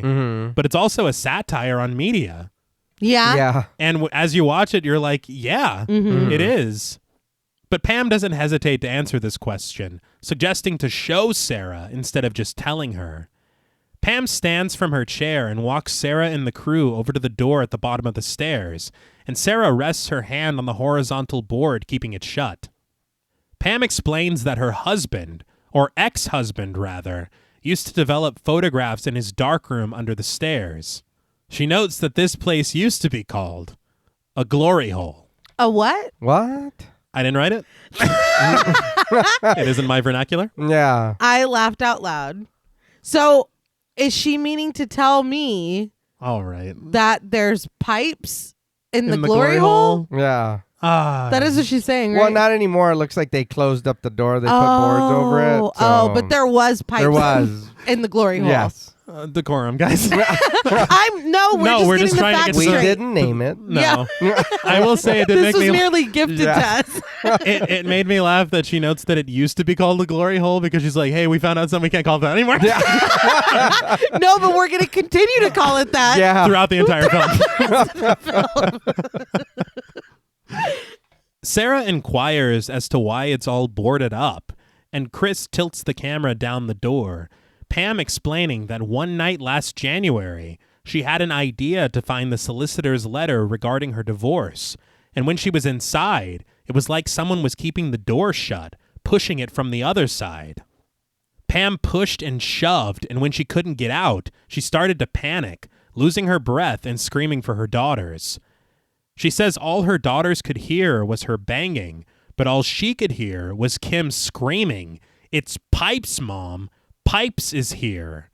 The girls were able to get her out eventually, but Pam says that the thing is, when she was in there, she felt a man in there with her, breathing. She says it was strong, like rotten cabbage. Pam recounts that she nearly died and grows emotional, recalling her escape from the room, and Sarah suggests that they continue this story in the living room, away from the door. Did anybody else think nearly died was a stretch? It's a little extreme. I mean, she was just trapped in there for a second. Yeah, which it is scary. And I think she mentions like almost passing out, that her head and her knees went weak. Yeah. Which is, from my understanding, typical of a good glory hole. Mm-hmm. Oh, But right. I mean, nearly died. Yeah. I mean, the whole thing's very scary. Right. Take the boards off. Can we see the glory hole? They're like, this is for investigative, Yeah, right. investigative purposes. We need Got to see it all. It's the BBC. Yeah. thorough reporting. Yes. Yeah. Watch it. Watch it with those acronyms. That's something different. Something very different. But once in the living room, Pam states that after what happened in the glory hole, she went to the council to try and get her and her family moved, but they wouldn't take her seriously. They're like, your house is a glory hole? We did not sanction that. That's why they didn't take it seriously. Yeah. They asked her for decorum. I was on the hell council. You were there, 8 months older. And a week. With the powdered wig. But Pam hands Sarah a stack of papers, and they sit down together as Sarah leafs through them. Pam explains that after the failures with the council, she saw a social worker who recommended Pam and her daughters all see a psychiatrist. Sarah then asks about what happened when the newspapers got a hold of the story, and an exasperated Pam reveals a collection of clippings, handing them over to Sarah and calling it a disaster. Sarah picks one newspaper clip from the pile and reads it out loud. "I believe in the devil," says Spook House Mother. Pam assures Sarah that she never said that. Like that was in question. That was taken out of context. But she laughs it off, stating that everyone was very friendly during the interviews, but in the end, their stories just made the earlies look like idiots. But after difficulties with the press, Pam says that she decided to go to local television, and we see that a clip of it is already queued up on the family television for Sarah to watch. The camera presses in on the taped broadcast of the Early family, sitting amongst a crowd in a studio, being interviewed by a local TV presenter played by Roger Tebb. But in the footage, after Pam explains the origin of calling the entity Pipes, the presenter asks Kim if she's scared of the goings-on in her home, and if she thinks Pipes means her harm. Kim admits that she is afraid, and shares that she thinks Pipes is here to hurt everybody. The presenter quickly ends the interview. Well, Sarah thanks Pam for sharing the footage, and after getting word from her earpiece, alerts Pam that they're ready for her in the on-site studio just outside of the Early home, where she'll be taking calls from the general public. This sounds like the worst idea that I've ever heard in my life. Yeah. They have not vetted these calls at all. No, and No. they've already been harassed. Yeah. So they're like, more people have more insults to hurl at you. And so we think it would be good TV. We have a studio outside and tissues for your tears. But for the time being, Sarah tosses it back to Parkinson in the main studio. As we watch Pam being led to the mini studio inside one of the BBC production trucks, Parkinson asks Dr. Pascoe about her introduction to the Early family. Pascoe explains that she saw the program that Pam shared an excerpt from and offered her assistance. Pascoe says that in the past, she had some experience with a fairly violent poltergeist case in Heidelberg, Germany, so she knew what this kind of event could inflict upon a family emotionally. I did look that place up, Uh-huh. and it is supposedly haunted as shit. Really? Oh. Yeah, wow. like so many sites. It was pretty wild. Okay. Jeez. I don't think we ever went to Heidelberg when we were in Germany. Maybe mom and dad Not heard that I some remember. shit. Like, we Maybe are that's not a good taking thing. children there. But with Pam ready for her segment, sat in front of a dark gray curtain with an IFB dangling from her ear, Parkinson turns his head and Pascoe's attention to the monitor, thanking her for joining them and allowing cameras into her home, which he acknowledges couldn't have been an easy decision. Pam attributes this to Suzanne growing fed up with being teased at school from all the coverage in the press, calling the Early family liars. And upon Pascoe's offer to take part in a program for the BBC, Suzanne thought if they showed everyone what was really going on, they could finally be believed. With the phone number flashing again at the lower third, Pam expresses her eagerness to hear from viewers, letting them know that they're not going mad, which she feared that she was sometimes. And with that, Smith puts the first caller through, Sandra Hughes from Sussex, played by Diana Blackburn. But Parkinson and Pascoe pick up the phones in front of them as Pam listens in. I just want to say it's something small that makes me laugh every single time it happens in this film. But every single time there's a phone call, Parkinson instructs Pascoe to lift the phone. Yeah. It's like after the fifth fucking call, she's got it. But he's like, pick that up. It's like, yeah, I know. I did notice that too. But Sandra explains that when she was a girl, she was raised in a house in Brighton, which was haunted. She says they would often find things broken. Offering an unwavering stare down Lynn's, Pam tells Sandra that she isn't alone.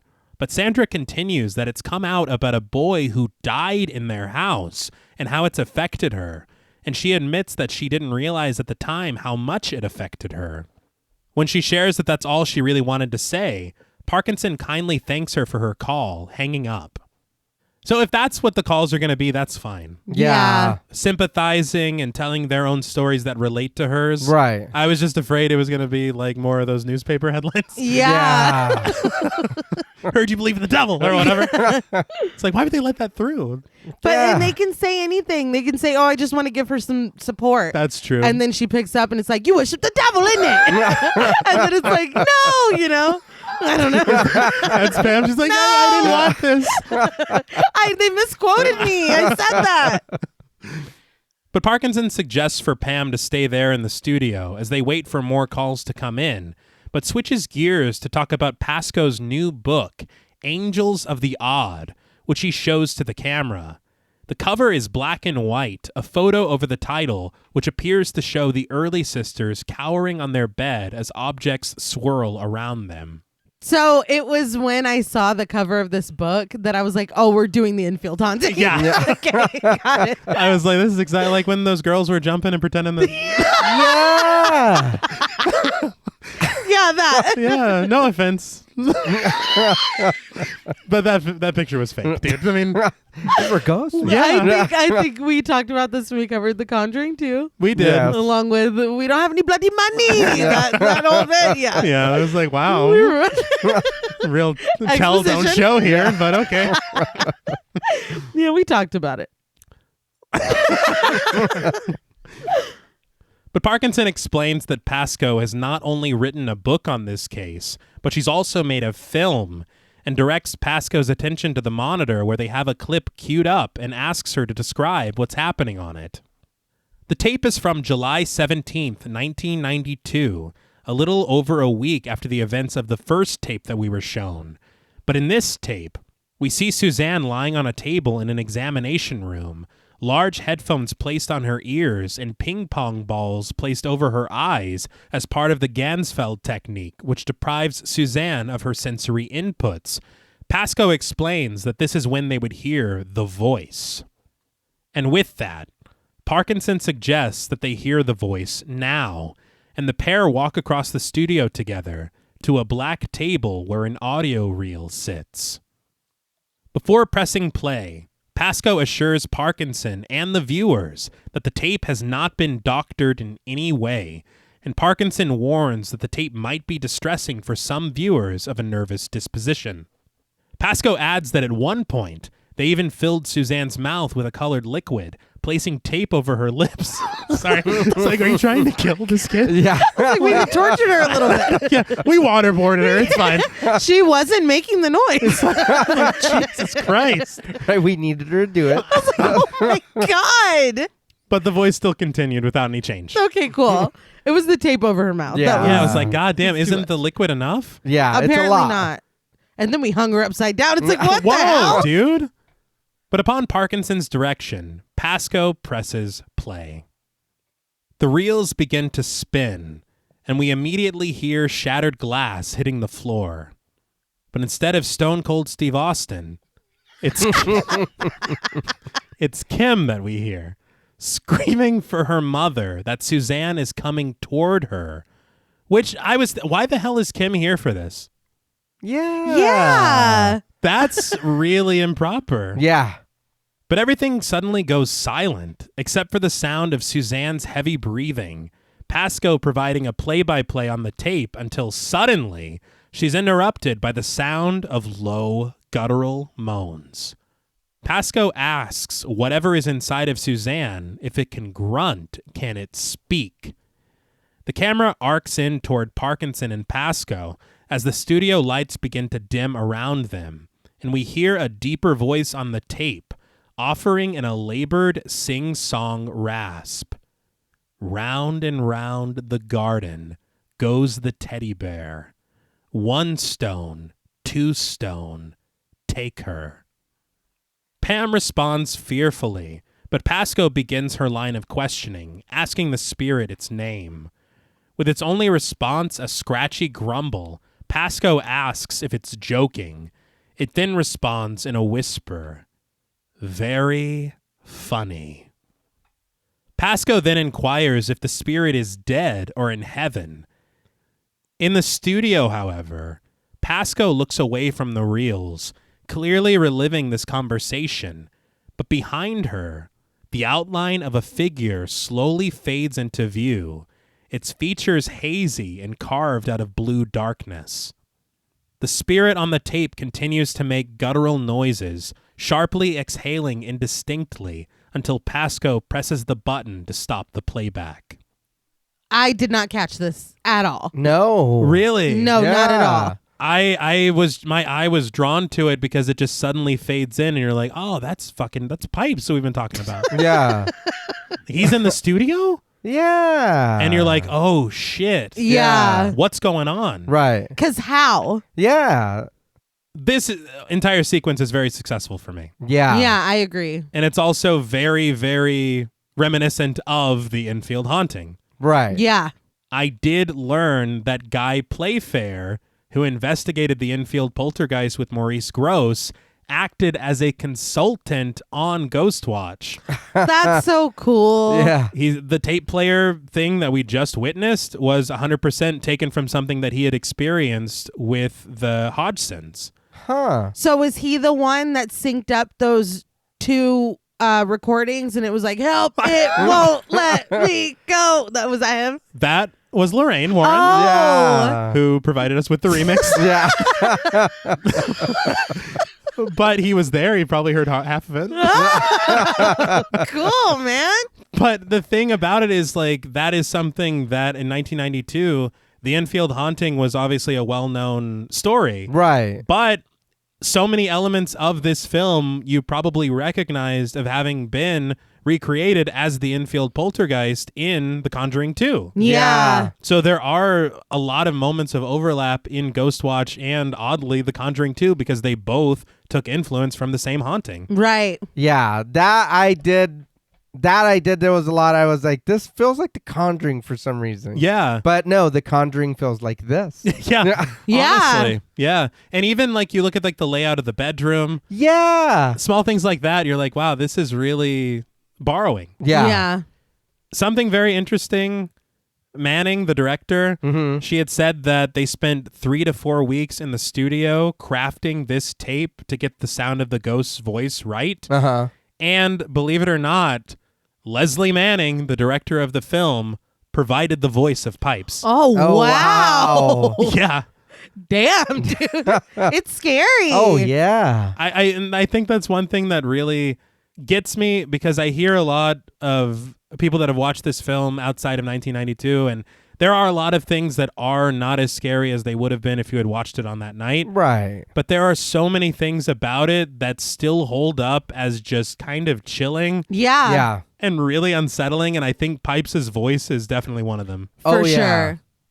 But Parkinson merely calls it bizarre and chilling. At least he wasn't like, all right.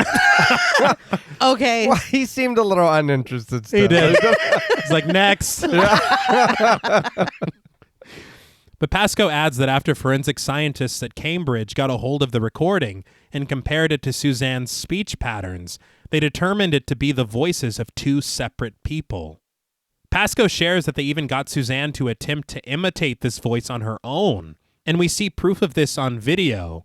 Pascoe standing next to Suzanne, who lowers her head in an attempt to reach a lower octave as she repeats what the spirit said on the tape, but she just bursts into laughter when she can't do it. This is not good for their case, I want to say, because if you're telling me that this voice came out of me imitating it would not make me laugh. Yeah. I'd be like, what did it sound like? Am I close? I'm like, I'd be fucking scared, dude. Yeah. I'm not like, LOL. Let's try to imitate this demon together, Dr. Pascoe. LOL. She's like, what's LOL? It's 1992. But this is not good. Yeah. It's a really fair point Yeah. because it's not being treated with the gravity that you would think that it would be. No, Right. and they're both laughing. Yeah, that is true. But as Parkinson and Pascoe walk back from the audio reels to the other side of the studio, Parkinson asks her what other evidence she experienced during her time with the Early family. Pascoe states that over the months, she and Demescu heard various noises, thuds, bangs, scratching on the walls, knocking. Noises that Parkinson understands are often associated with poltergeist activity. But they stand in front of a photograph from the cover of Pascoe's book, blown up and framed on the studio wall. I do want to point out right next to this picture is a picture of the early children. Mm-hmm. I heard on commentary that they had to completely redesign the studio because the art director, whenever he was putting up these pictures of different things, one of the pictures that he decided should be on the fucking wall is a picture of Pipes. Come on. And Manning was like, they don't even know what that is yet. Yeah. Now you're doing too much. And so they had to redesign it completely. But Parkinson asks what the picture that's on her book and on the wall depicts, and Pascoe admits that this is her favorite. Of all the objects seemingly swirling around the early sisters above their bed, Pascoe zeroes in on a pillow at the center of the photograph, which she says moved diagonally within about a foot of her face. She claims that it would be impossible to fake, but Parkinson isn't so sure. The pair then walks over to a tub filled with shattered dishware, which Parkinson refers to as the wreckage evidence. As he picks up several objects and shows them to the camera, Pascoe explains that the army took a look at the evidence here and determined that the objects were shattered not from shock or physical action, but from temperature change. And that made me immediately think of Kim saying that Pipes likes it freezing cold. Mhm. Yeah. As Parkinson shows off broken plates and a headless statuette, Pascoe picks up a watch, claiming that watches and clocks stop as soon as you enter the house. She says that she even gave up wearing one, adding that there was no point. Why is that something that ghosts do? Like stop the clock or demons or whatever. Why is it always like, oh no, I'm going to confuse you? I don't know. I'm going to make you late. Yeah. What the Like, fuck? why, Like, dude? what the hell, dude? Why? Yeah. Nuisance. Yeah. Just Well, rude. In all honesty, that's what they say poltergeists are, just kind of like little mischievous Yeah. Okay. spirits. Yeah. I think it isn't poltergeist noisy ghost or noisy spirit in German. I think I remember that from when we covered Poltergeist. Poltergeist. Yeah.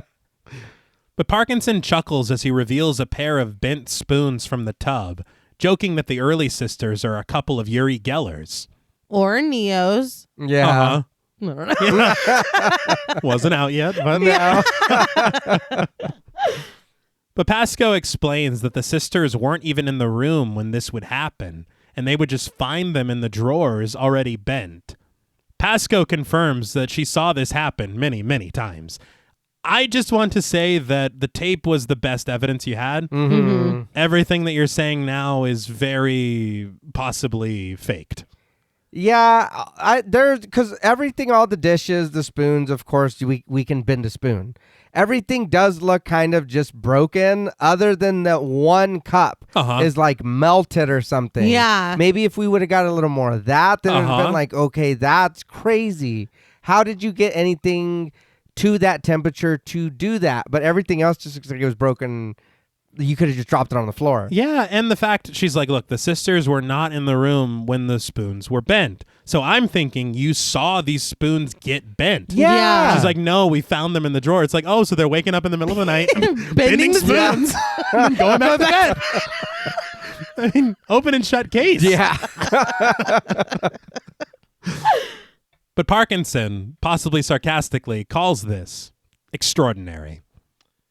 But he directs his guests back to their seats as he asks about another piece of evidence, marks and lesions that would sometimes appear on Suzanne's face. But as they sit down in front of the monitors once again, Parkinson says that he would like to talk to Suzanne about it first. On screen, Suzanne appears at the coffee table in the living room with Kim and Sarah seated next to her on the floor, playing a board game together. When asked by Parkinson about the marks on her face, Suzanne explains that they started appearing around July. She says it was horrible, that she would wake up and it would feel like someone was all over her. Suzanne then takes her turn on the board game, cackling at an apparently victorious movement, but a photograph flashes on the screen showing Suzanne's face covered in angry red scratches across her forehead, cheeks, nose, and chin. The cackling at the board game with what we're talking about, again, it sounds very... It does, because she's reciting it like, okay, I was laying there, and just like, I've said this 800 times. Yeah. That's how she's saying it, and then she's like, oh, go fish, or whatever. Yeah. But, But they really buried the lead, because this was a startling image. Yeah. And then they just flash and you're like, oh, shit. Yeah. These aren't like little bumps or scrapes. Like, No. she looks like she was attacked. Mm-hmm. Pascoe shares that she and Demescu actually watched them appear on Suzanne's face, literally in front of their eyes.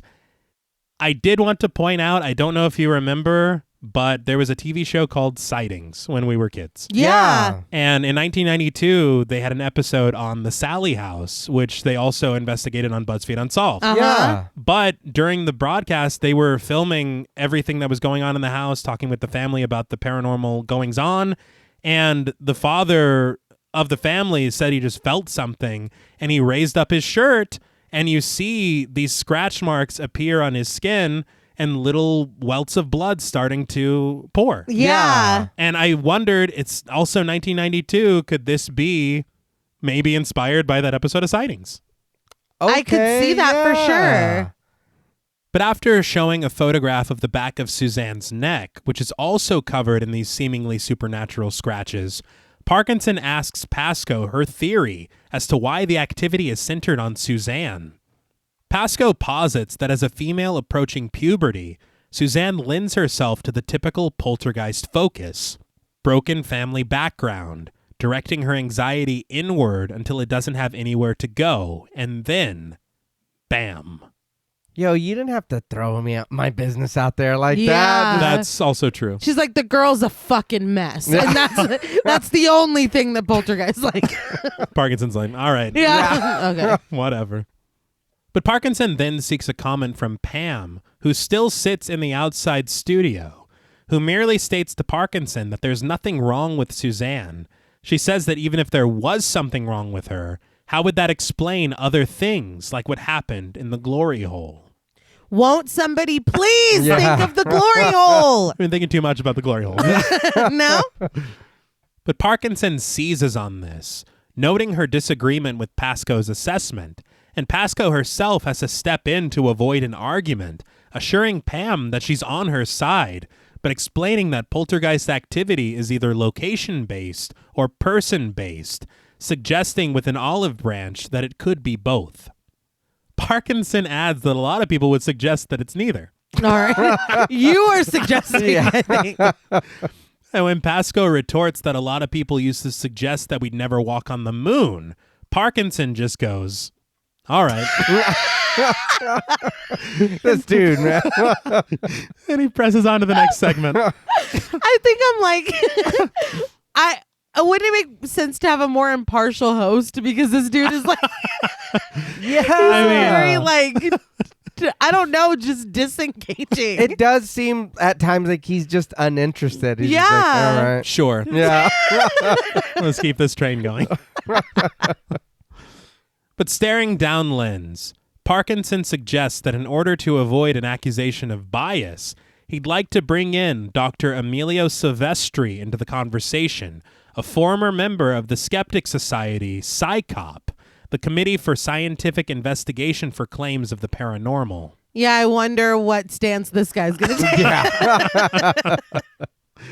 But there on the screen, live via satellite from a studio in New York City, sits Silvestri, played by Colin Stenton, who offers his conclusions based on the evidence of the case. So Dr. Silvestri, Colin Stinton, Mm-hmm. it looks like, and I know I've watched this movie quite a few times. He was in Tomorrow Never Dies in 97, The Bourne Ultimatum in 07, Really? Closer in 04, and Rush in 2013. Good for him. Yeah. Yeah.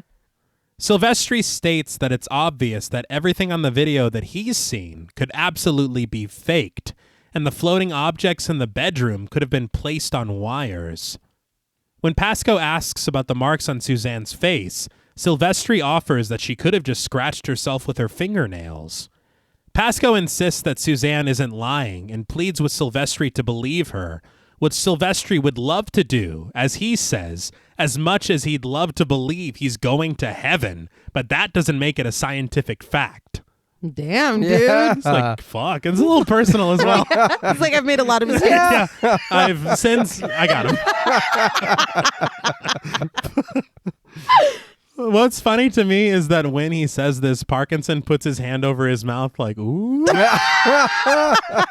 He's like, he said it, not me.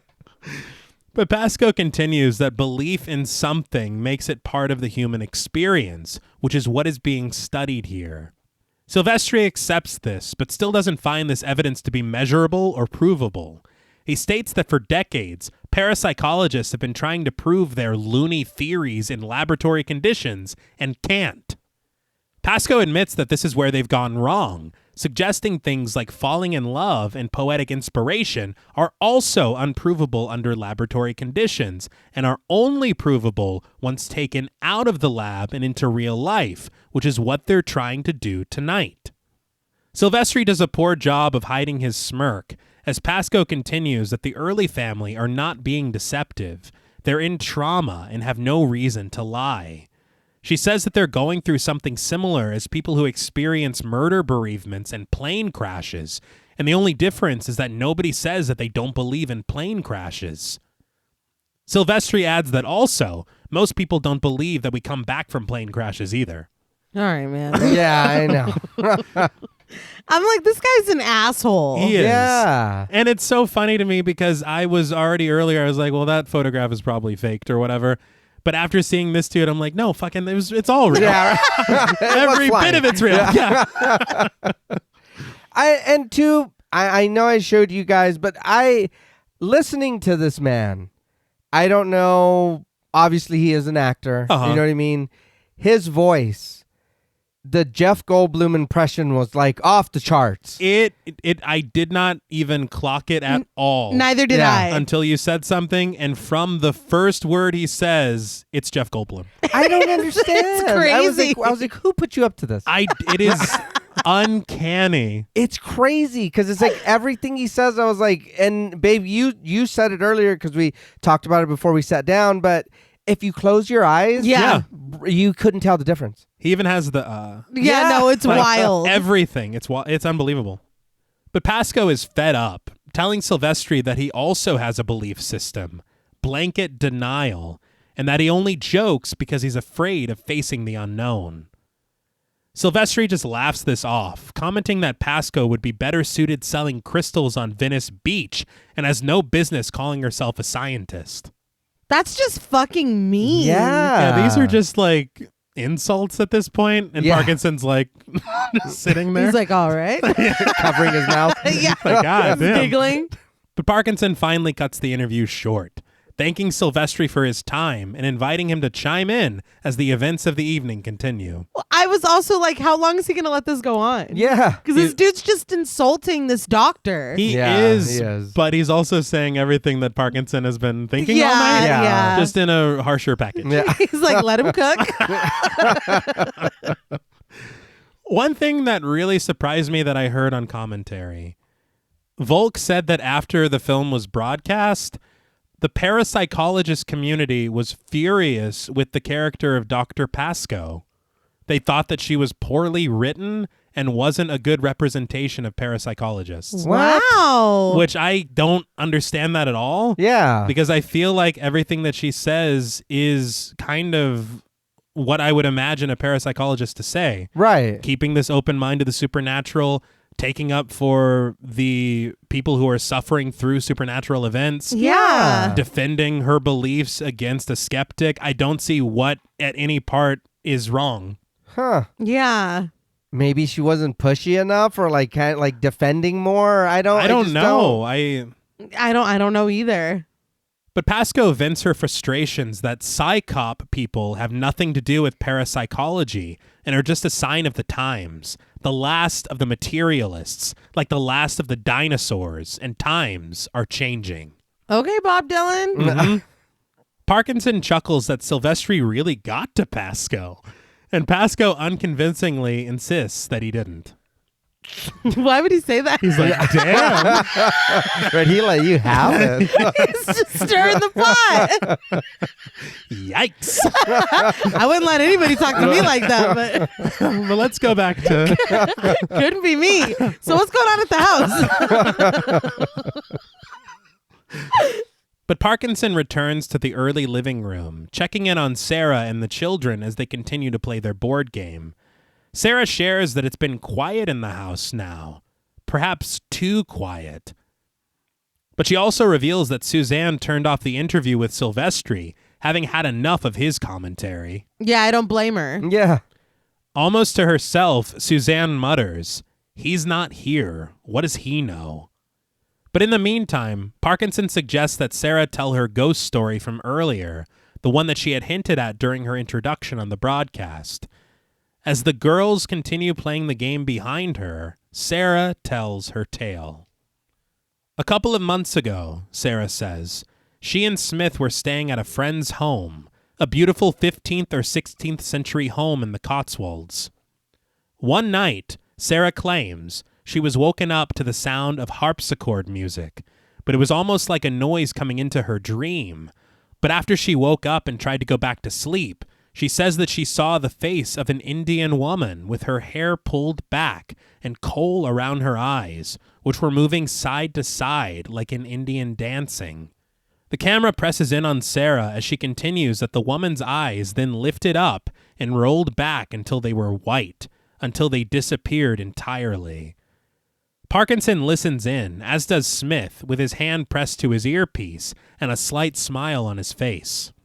Sarah shares that the next morning she couldn't wait to tell everyone, and once she did, her friends, the owners of the house, told her that the house once belonged to the Viceroy of India, who had 2 concubines living with him. They both died, and when he wasn't allowed to bury them in consecrated ground, he buried them in his garden. Pascoe looks on worriedly as Sarah reveals that there had been talk in the village of digging up the grave to see what else was down there, and Sarah took this vision of a spirit as a message to say that they shouldn't dig up the graves.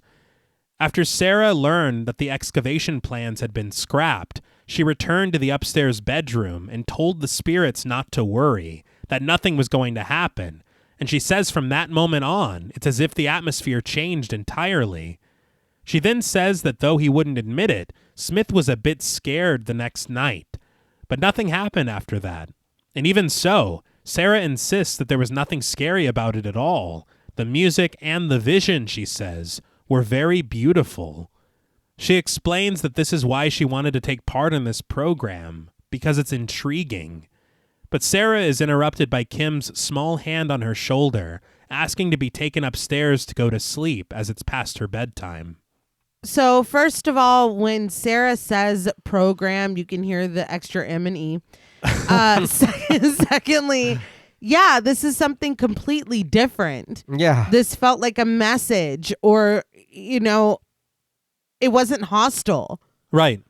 Suzanne is getting scratched the fuck up. Mm-hmm. Yeah. It's very different. I feel like if that was my experience and I wanted to explore more of that side, and I get here and I hear about fucking pipes scratching little girls up and fucking shit, like I'd be like, maybe I'm in a little over my Yeah. Yeah, because that sounded like you're saying like a very peaceful or like, hey, look, we're from the past, we're trying to warn you or whatever. It's like, oh, okay, cool. But this, yeah, it is just that. And I don't know if maybe it's just me. I don't know if I'd want to volunteer. Is it, can we have more happy ghosts? Yeah. Like, I don't And know. you had to have known some of what's going on before you took on the assignment, right? Well, yeah, hasn't the parapsychologist written books and made a film? Yeah. So yeah, we've got to be somewhat familiar with what this is. Yeah. I still might volunteer. Yeah. Something I thought was interesting that I heard on commentary is that this story was not in the script. It was actually something that happened to Sarah Green. Oh, wow. wow. And Mike Smith was there, as she said. Everything that she says in this story is her story that happened. Wow. That's pretty cool. But a camera in the corner of the living room captures Sarah and the crew walking Kim upstairs to her bedroom. But when they reach the top of the steps, Kim asks if she can say goodnight to her mother. When they left, I was like, why are we leaving Suzanne downstairs alone? Yeah. Because they were like, little girl going to bed. That's a story. And they all like rush up the stairs. That is true. I'm like, we are all staying together. Your mom's not even in the house. Mm-hmm. And I gotta be honest, why isn't Pam back? She's waiting She's on her just phone. sitting there like Milhouse in a tent. I was going to say like an NPC. Yeah, dude. Like, and also, shouldn't you know when your kids go to bed as well? Yeah. It's like somebody's gonna handle that. But These are extenuating circumstances. Someone will put him to bed. I'm sure. And it'll make great TV. But Sarah directs Kim's attention to a camera at the top of the staircase, from which Pam can see them, and offers the microphone clipped to her shirt for Kim to say goodnight to her mom. Pam appears picture in picture, offering a sweet goodnight to her daughter, and Dr. Pascoe chimes in, reminding Kim that there's nothing to be afraid of. It's like, there's fucking plenty to be afraid of. Yeah. Parkinson is like, I'm sorry? What? But Pascoe explains that many people think of the paranormal like weather or the tides. Sure, it can hurt us, but it can also be explained. You're losing me, Pascoe. I don't understand. I mean, it's an interesting comparison. I'll give her that. Yeah. I won't. Yeah. Even in my notes, I put interesting comparison, but I don't know if that tracks. But Sarah tucks Kim into bed, kissing her sweetly on the cheek and shutting off the light before closing the door behind her. That was another thing I thought was very strange because the only thing that we've been hearing all night is, aside from Pipes living downstairs, he's been sighted in the bedroom. Yeah, I thought that was weird too. So we're just going to leave her there in the dark alone. Yeah. I understand that all of the UK is also here, but still. Yeah. Yeah, that is... Because you're saying, thinking about it, it is only this other room. It doesn't make any sense. Yeah. But the crew follows Sarah back downstairs as she shares with Parkinson that there's nothing to report at the moment. Just the cold. She comments that even with all the technology in the house, the central heating still hasn't been sorted. Well, that's how Pipes likes it. Mm-hmm. Yeah. Shouldn't that worry you? Yeah. But after checking in on Suzanne in the living room, who is parked in front of the television with a packet of crisps, Sarah heads into the kitchen with the crew, offering to brew a pot of coffee. As she fills the kettle, we get a shot of Kim sitting alone in her bed, playing with her stuffed rabbit by the low light of a small lamp, probably wondering why she's been abandoned.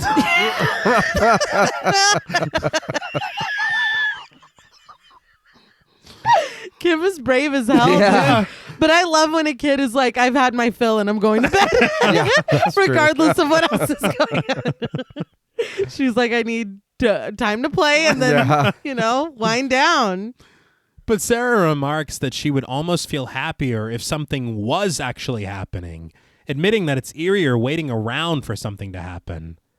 Chris pans over to Mike, who shares that he thought he heard something earlier, like an animal scratching its feet, but it didn't pick up on the camera at all. Chris then holds his wrist in front of the camera, revealing that just before they went on air, his watch stopped working. Why the hell did you wait this whole time to say something? He's like, by the way, I've never had track of the time. The entire time we've been here. I have actually been possessed since we walked in the house. Just starts whispering like Pipes. Why wouldn't you say something? What the fuck?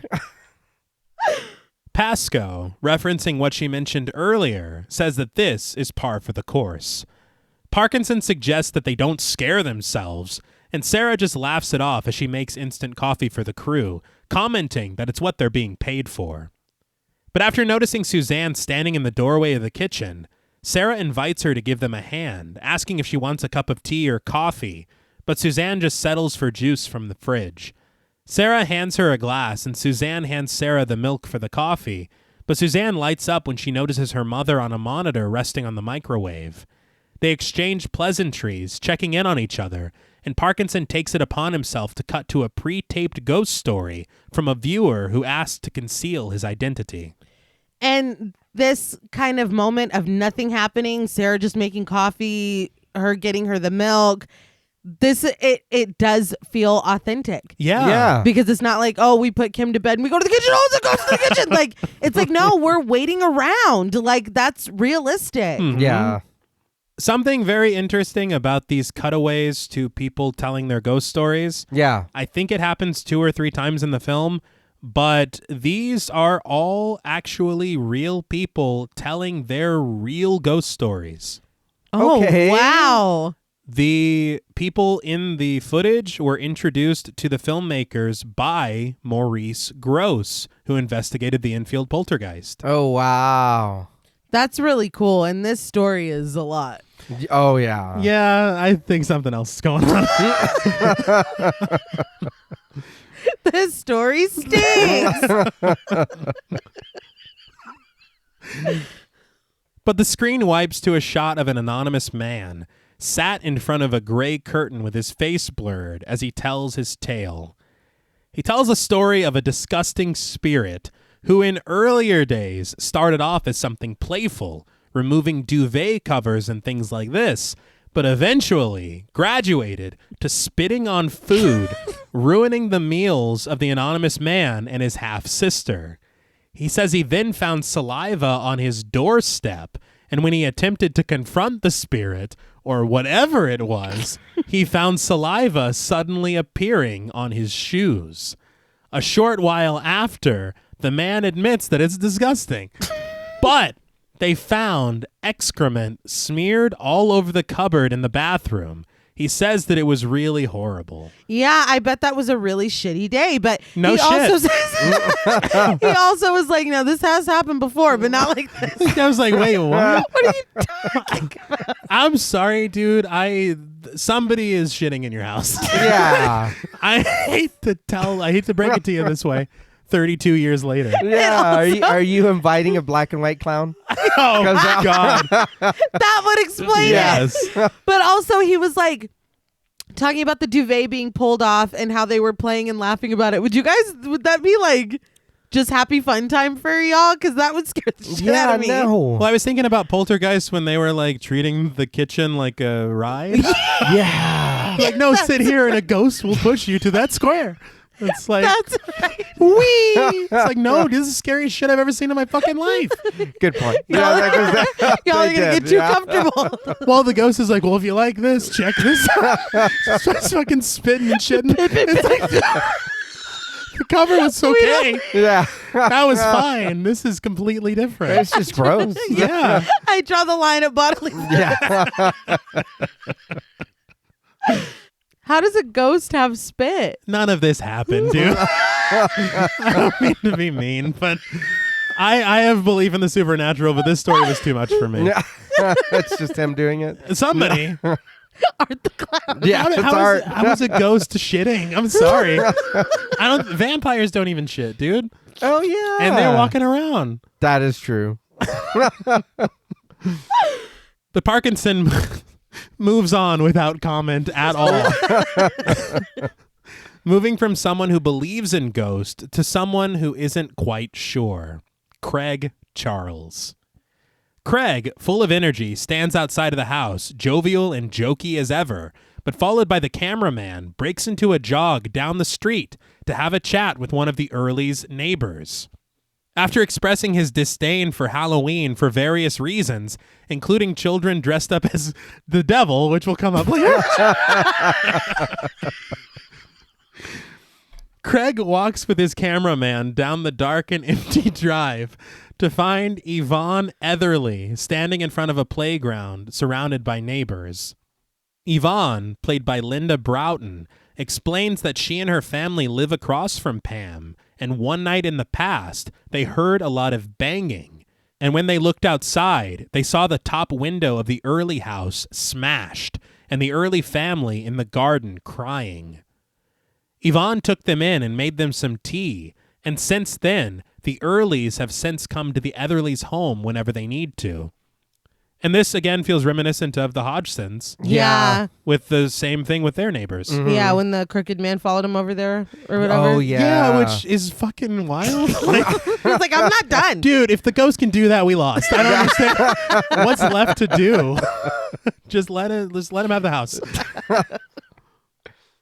But Craig asks Wendy Stott, another neighbor played by Catherine Stark, what it's like to be living next to England's answer to Amityville.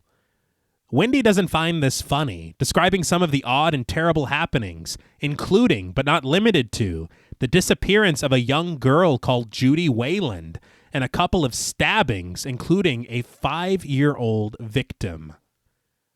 Craig changes the subject to the playground right next to them, following the two women over to a dimly lit swing set, as Yvonne explains that this summer, her youngest son Gary came home crying, and when she calmed him down, Gary explained that he found a dead black Labrador in the playground that had been butchered. She explains that the dog was also pregnant, and the fetuses had been scattered all over. Wendy adds that the children didn't play for weeks. Lisa, you're scaring your mother. Yeah, dude, it took a turn. Yeah, Yeah. I feel like Craig was not the one that should be conducting these street interviews. No. Yeah. Because he's keeping it light and fun, and these are not light and fun stories. Not at all. That's fucking terrifying to hear. Yeah. Yes. Craig remarks how sinister this neighborhood is before walking back towards the crowd to interview Arthur Lacey, a parapsychologist played by Derek Smee, the parapsychologist that he mentioned earlier who tried to exorcise the Early house. And there is something going on in this crowd that I did not notice. Yes. On the first watch, And reviewing it, it literally legitimately gave me chills. Okay. Behind these people in the crowd Uh-huh. stands a person who has a bald head, has a very wounded and bloody eye, a buttoned up dress, and is just standing there stoically. It's fucking Pipes. Didn't even notice. I didn't either, but it's fucking scary. Like when crazy. you see it. Because he's just there and no mind paid to him. None. Yeah. Behind a couple of people, but clearly seen. Yeah. Wow. But Lacey breaks from the crowd in his Dr. Loomis-style coat, walking back toward the early house with Craig, who asks how he got involved in this case. Lacey explains that by profession, he's in the British Royal Guard, but in his spare time, he's a spiritualist. But he adds that he's been given the task by God to help spirits who have lost their way. But when asked if he exorcised the house on Fox Hill Drive, Lacey downplays this, stating instead that he simply prayed with the family and offered a guiding light to whatever soul needed it. Lacey describes his time in the house like a pig being aware of its imminent slaughter, recalling the presence of something evil, a spiritual decay. He shares that he was physically sick for a week afterward and smelt blood on his hands. He believes that something didn't want him near it and didn't believe it was dead. When asked, Lacey says that he believes that there's a such thing as an evil place, elaborating that just as we're the products of our mothers and fathers and their mothers and fathers, places can inherit the genes of their past, too. But upon reaching the house, Craig and Lacey bump into two uncredited trick-or-treaters, Katie, who is dressed as a witch, and Billy, who is dressed as the devil. Craig's biggest fear. Yeah. Craig tries his best to riff on their names on the live mic, but Parkinson gratefully spares us from this. Cutting back to Sarah, who says that she has something important for us. The way that Michael cuts it, he's like, Craig, I'm sorry to interrupt, but no one gives a fuck about those kids. Because as soon as those kids came up, he's like, Craig, that's mine. That's good. That's good. That's all we need. But Craig was like, oh, Katie and Billy, you sound like... It's like, no, they don't. Cut. Yeah. Sarah, what's Sarah doing? But we immediately find Sarah standing in the living room of the early home, her fingers pressed to her ear, and once she has clearance, she guides the camera over to a peculiar find. A perfectly circular stain on the living room carpet right in front of the television. She explains that she and the rest of the crew took Suzanne up to bed, and when they returned to the living room, which had been empty, they found it there. I was like, oh, that ghost from that guy's story has graduated Yes. to Yeah. pissing now. That's exactly what I thought. Gross. I do get that it's something on the floor, but I mean, it's... I guess because it's perfectly circular. Yeah, It is but odd. It is odd. It's just a little puddle of water. From what? I'm sure one of the kids knocked over a cup. Well, kids do be knocking over cups. Yeah. But the kids weren't even down there. Nobody was down there. One Like of the them got it. spoons. Yeah. Yeah. Whatever. But at Pasco's request, Sarah shuts off the lights and steps up onto the coffee table to inspect the light fixture overhead. She wipes at the ceiling with a handkerchief, but finds it to be completely dry. With no odor emanating from the handkerchief or from the stain itself, Pasco asks Sarah to collect a sample of the offending liquid, which Sarah does with the help of a suction device from Mike's kit. But the crew is startled, Chris snapping the camera to the entryway to find Suzanne standing there. She explains to Sarah that she has a stomach ache, and the two head into the kitchen together. As they walk down the hall, Parkinson asks what Pasco would seek to do with the samples that Sarah gathered, and Pasco explains that they'll check to see if the calcium and magnesium salts match the levels of the local tap water. But when asked, she admits that she doesn't know where the liquid could have come from. And when she said that, I was like, okay, because if it is something different, it wouldn't be just tap water. Right. So then I was like, all right, I get it. And that kind of flies in the face of what Silvestri was saying, because they do have to use scientific methods in some parts of it. Yeah. So fuck that guy. Oh, yeah. But in the kitchen, Sarah scoops antacids into a glass, but when she holds the glass under the faucet of the crowded sink, the water won't seem to turn on. But suddenly, after a couple of very loud knocking noises in the pipes, water gushes from the faucet, filling the glass, and Sarah struggles to then turn it off.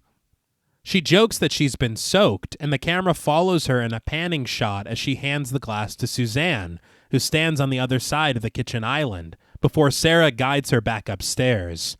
But summarizing all of the activity witnessed so far, Pascoe explains that poltergeist activity has a standard menu. Noises, sounds, water, followed by physical phenomenon. Parkinson asks if this means that something is starting to happen tonight at Fox Hill Drive, and Pascoe simply replies with a slight smirk. Who knows? You're being too playful. Yeah, I was hoping you would. You're the honest. expert. But Parkinson takes it back to the phone lines, where he says something interesting has been happening, and he directs Pascoe to pick up the phone with him so that they can talk to Kevin Tripp, played by Brendan O'Hay. After a bit of stuttering and sputtering and confirming their connection, Kevin explains that they aren't going to believe this, but he had his friends around to watch the program, and he had a sandwich in front of him. He elaborates that it was cheese and pickle. Parkinson goes, oh yes. That made me laugh. It's like, that's a tasty combination. He was more interested in that. It's like, now tell me more about this sandwich. It's like, I'm going to get one of those after we finish this bullshit. But Kevin continues that the dirty gray plate containing his sandwich just flew off the side of the chair with a mind of its own. This causes Pascoe's eyebrows to raise as she jots some notes down, but she asks Kevin how close to the plate he was, and he promises that he was miles away and that his friends turned white with fear. Parkinson can't hold back his smirk, telling Kevin that he's certainly gotten the picture and thanks him for calling. He's like, you baited me in with that. Yeah. Like, he knew it would get me. When they hang up their phones, Parkinson admits that they should have been prepared for something like this on Halloween night, assuming Kevin to have been drinking. But Pascoe doesn't appear as skeptical as Parkinson, who reminds the viewers to only reach out with serious calls, please. If that were a prank, don't you think it would be something a little more salacious than a plate flying? Yeah. Or, it ends with a joke or something. Yeah. You better go find it or whatever. Yeah. This was a plate. Like, I don't know. I wouldn't take that as a prank. No? It does seem very flat to be calling in the and only making demon fun of him. is your mom in the sack. It's something like that. Like, this is not it's not enough. There's nothing. I will say I'm of two minds. One, it is completely non-pranky, as we're saying. Yeah. But two, why are you wasting my time with this bullshit? Yeah. You knocked over your fucking sandwich, dude. He was miles away. He was. Sure, dude. And as the calls continue on, it is kind of wild to me what these people are saying. Yeah. And that they would think to call in. Yeah. Because there's some shit that happens that's just like, yeah, I mean, dude, I don't That's know your house. what do you want me to do about this. But Parkinson decides to return to the house on Fox Hill Drive as he states plainly that things are happening. On the monitor, we find a frantic Sarah in the upstairs hallway, passing by Mike, who leads the way with his boom microphone into Pam's bedroom. Through the dark, Sarah finds the bedside lamp and switches it on, and after some shuffling of equipment, the crew is able to move the bedside table and the bed from the wall. A camera in the corner of the room captures the Ghostwatch group standing there in Pam's bedroom as Sarah crouches down next to the wall and Mike directs the microphone towards her. A scratching noise is heard on the other side of the wall, followed by the sound of footsteps rapidly retreating over to a nearby closet. Sarah attempts to move a couple of hooded hair dryers out of the way to access the closet, but before she can, Suzanne and Kim burst into the room, screaming over each other that they can hear pipes in the kitchen. Loud banging noises follow Sarah down the hall as she escorts Suzanne and Kim back to their bedroom, and the crew follows Sarah downstairs, the feed cutting in and out in static as the banging suddenly stops. I feel like maybe stop throwing these girls back in their room. Yeah. Yeah, honestly. Wasn't that weird? It was, and I could have swore one of them earlier too, right? Didn't we give him water or something? Or Yeah. She's like, I drank that already. yeah. Well, I'm saying, was she even still staying in her room? I don't know. think she came to get a drink and then was going back to bed. Okay. I don't know. Yeah. And Pam's just like, hello to yodeling. I'm still here in the production truck. They're taking, That's right. they're taking phone calls in the studio. Yeah, what is she doing in there? What the fuck? Pam's like, the door's locked. But once Sarah enters the kitchen, she finds the floor littered with the children's drawings, all leading up to the glass patio door. As Sarah collects them, she gets her shit rocked by an adorable cat on the other side of the glass. Uncredited, but my new favorite character just dropped. Absolutely. Yeah. Sarah catches her breath as Chris dips the camera down to capture the adorable little feline. But as the camera rises in the reflection of the glass, unbeknownst to Sarah and the members of the crew, a figure stands behind them.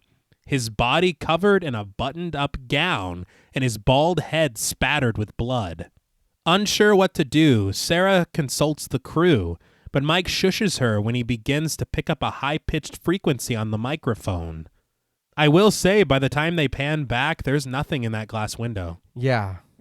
So again, it's like you're watching this just... And it's did I see that? Yeah. But the sound gives way to loud banging noises coming from upstairs, so Sarah instinctively rushes up the steps, thinking of the children. And I know we keep talking about Pam, but she does have access to this feed. She's like, damn, dude. She's watching with popcorn. This shit's crazy from here. Was she safe? Yeah, it's like, I'm usually in there. She's like, I heard those kids believe in the devil. I read it in the Daily Mail. Parkinson stops her, though, telling her through her earpiece that Suzanne has disappeared from her bed, but hasn't yet been seen on the landing. Pascoe adds that this could be the usual misdirection of the poltergeist, urging Sarah to stay where she is as well. We cut to a shot of Kim cowering in her bed as the loud noises continue, and she shields her ears from the frightful sound.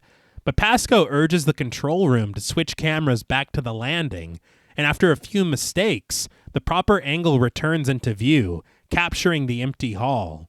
Pascoe asks to pan the camera over and dip down to the girl's bedroom, and crouched there in the crack of the door, on the floor, is Suzanne, using a plastic toy to knock at the pipes in the wall, caught red-handed, faking the haunting hammerings. Damn. Yeah, that's not a good look. No. Suddenly, Kim screams, and Suzanne pokes her head through the crack in the door, noticing that she's caught, and slams it. Well, you've seen it. Yeah. Sarah and her crew burst inside, where they find Kim still in her bed, and Suzanne has returned to hers, laying face down. Sarah sits next to Suzanne, checking on her, and Suzanne screams tearfully, still holding the plastic toy in her hand, screaming that it wasn't her. Sarah assures her that it doesn't matter, but Suzanne seizes her pillow, putting it over the lens of Chris's camera. She's like, get the fucking camera out of my face. I'm going to kill that camera. I'm going to smother it. It's like, what the fuck, dude? But again, it's giving Lake Mungo. Yeah. There's more to it than this. You know there is. True. But back in the studio, Pascoe stares dumbfounded, a mix of concern and disappointment washing over her, as Parkinson comments that it's quite extraordinary that rather than capturing a ghost tonight, they instead witnessed the remarkable exposure of a hoax. He's pleased. Oh, yeah. Listen, okay, it doesn't look good. No. But I feel like putting yourself in their position, I can see why you would do this. This is your one opportunity to prove that this is really happening, and nothing is happening. But I think the thing that gets me is literally the two early children got Sarah and the crew out of their mom's bedroom and they're all together at once when they first hear the banging noises. Yeah. So isn't that proof enough? Why the fuck is Suzanne like, well, I'll give him a little more?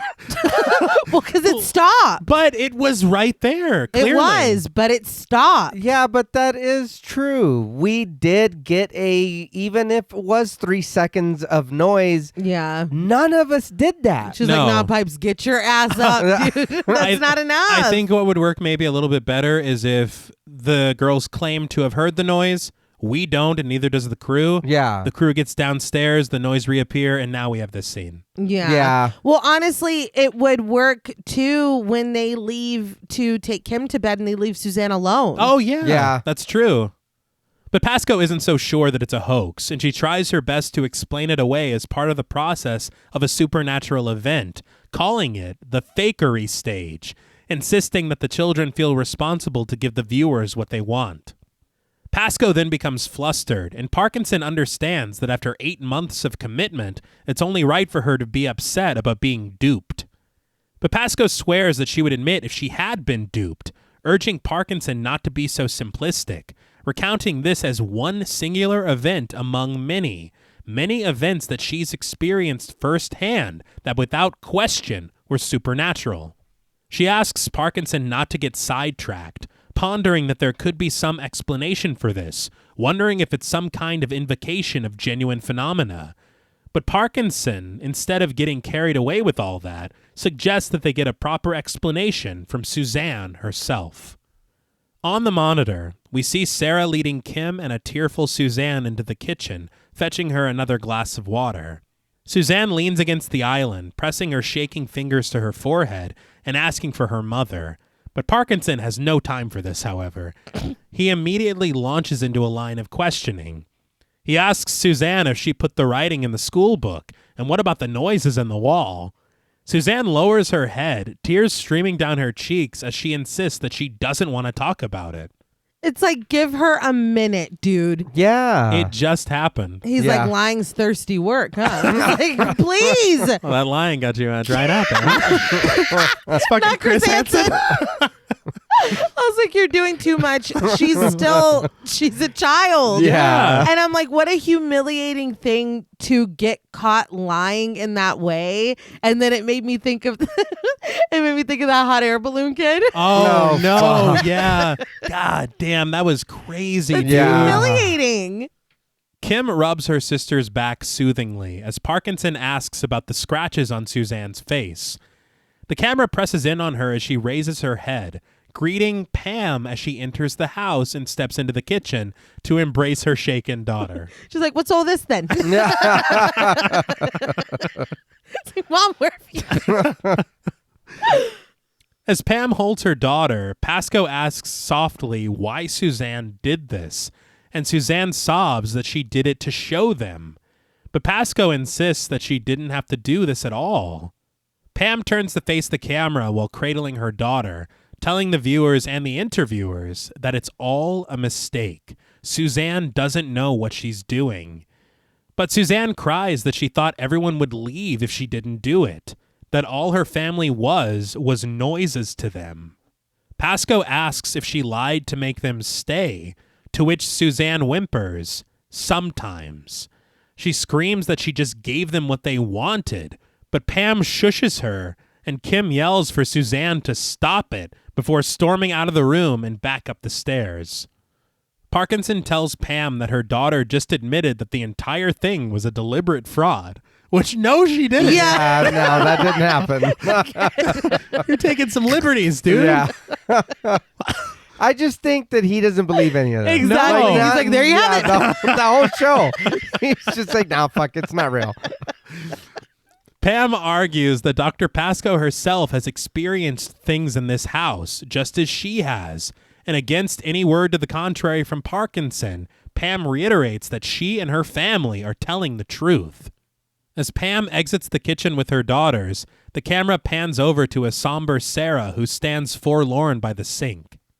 Returning to the studio, Parkinson feels that this would be the perfect time to check in with Dr. Silvestri. God damn it. Like, this guy's going to have a fucking Oh, field yeah. day. He's licking his chops. After linking up to him via satellite, Parkinson assumes Silvestri is here to gloat, but Silvestri claims that he takes no pleasure in seeing parapsychology crucified in public, but it does validate his hypothesis. All right, dude. Yeah. Pascoe asks for his hypothesis, and Silvestri states it plainly. These are disturbed attention seekers. Disturbed. Yes, disturbed. It's like, shut up. Pascoe admonishes this as rubbish, but Silvestri adds that Pascoe played into their hands. He says they simply couldn't take it anymore and that this is the end of the illusion. Pascoe assures Silvestri and Parkinson that this is not the end, fearing that whatever is inside the house is purposely muddying the waters. Parkinson thanks Silvestri for his time, but tosses it over to Smith, who's having a bastard of a time at the switchboards, which Parkinson finds understandable after what the public just witnessed. But as Smith fumbles over a stack of paperwork in his hand, he shares that the calls they're receiving aren't about what Suzanne did. Instead, there are more calls detailing the sightings of the same shadowy figure that viewers discovered in the early children's bedroom at the beginning of the broadcast. But this time, Smith has been provided more details through all the recent phone calls. He says that he's been told that it's an old man or woman, bald with a skull-like head, dark eyes or holes for eyes, wearing a dark robe or a dress buttoned up to the neck. Sounds like pipes to me. Yeah. Sounds like Darth Vader without that helmet thing on. Oh, yeah, that too. He urges anyone else who has seen this figure to phone in, but he's interrupted by Dr. Pascoe, who calls out to the gallery, asking if it's possible to access the tape interviews that she shot at the university. She nervously states that in view of what's happened, there's something that she needs to find, and Parkinson assures her that they'll find it. But in the meantime, he suggests for the viewers to call in to get their opinions about what has transpired, asking if they believe it all to be a hoax, or if they side with Dr. Pascoe, who believes that things are just about to happen. After the phone number flashes once again on the bottom of the screen, Parkinson suggests running another pre-taped ghost story, and we return to the monitors, where Laura, an uncredited woman, stands in front of the dark gray curtain to tell her tale. Laura explains that when she was a child, she and her family moved to this old Devonshire house. She says one part of the house was a lot older than the other section, and it was always cold there and had a nasty feeling. Doors opened, things fell off of walls. She explains that her bedroom was in that part of the house, and shadows would move at the end of her bed at night, so she asked her grandmother for a nightlight. But as she continues her story, her voice suddenly warps, the audio dropping deeper, the tape rewinding on its own, and Parkinson tries to get a handle on the situation. This unnerved the hell out of me because I was not expecting it at all. No, It was creepy as hell. Yeah. He jokes that it's probably another poltergeist, right, Dr. Pascal? Come on. Shut the fuck Yeah. up, dude. No, dude. You're scared too. But taking control of the broadcast once again, Parkinson goes back to Smith, who has another phone call. He claims that it's a woman who wants to take part in the program, but only under the veil of anonymity. Parkinson accepts the call. After instructing Pascoe to pick up her phone, Of course. the woman on the other end of the phone confirms that she's on air and shares that she has a large glass table in her living room, and just now, her husband laid one finger on it, and it exploded. This sounds like a YP, dude. I didn't buy this weak-ass table. Yeah. I didn't do that. Yeah. We're a fucking Ghostwatch. Yeah, we're talking about ghosts. You broke This the has table. nothing to do with us. Your husband's clumsy. Right? He fell on it or some shit. Yeah. Next call. But she says that there's glass everywhere and that her husband's face and hands were cut. She sighs that there's blood on the wallpaper and the ambulance has just gone. As Pascoe jots notes on her pad, the woman seethes that her children are frightened and pleads to know why they're doing this. Parkinson replies that he understands that her children are shocked And he says that, honestly, it's probably high time they were put to sleep. Put to bed, not sleep. Sorry. God. Put to bed. He's so unbothered that his response being, well, why are your kids still fucking awake? That was wild to me. Like, that's not my wild. fault. That's all you got out of this? Yeah. It's like, wow, it's 9 o'clock. Parkinson also reminds the caller that it's past the 9 o'clock watershed hour. But the woman says that the children won't go to bed. She can't drag them away from the television. Again, your children don't listen to you, and so you're calling Ghostwatch? Like, turn off the fucking... I'm just so confused. Yeah, just turn it off. Yeah.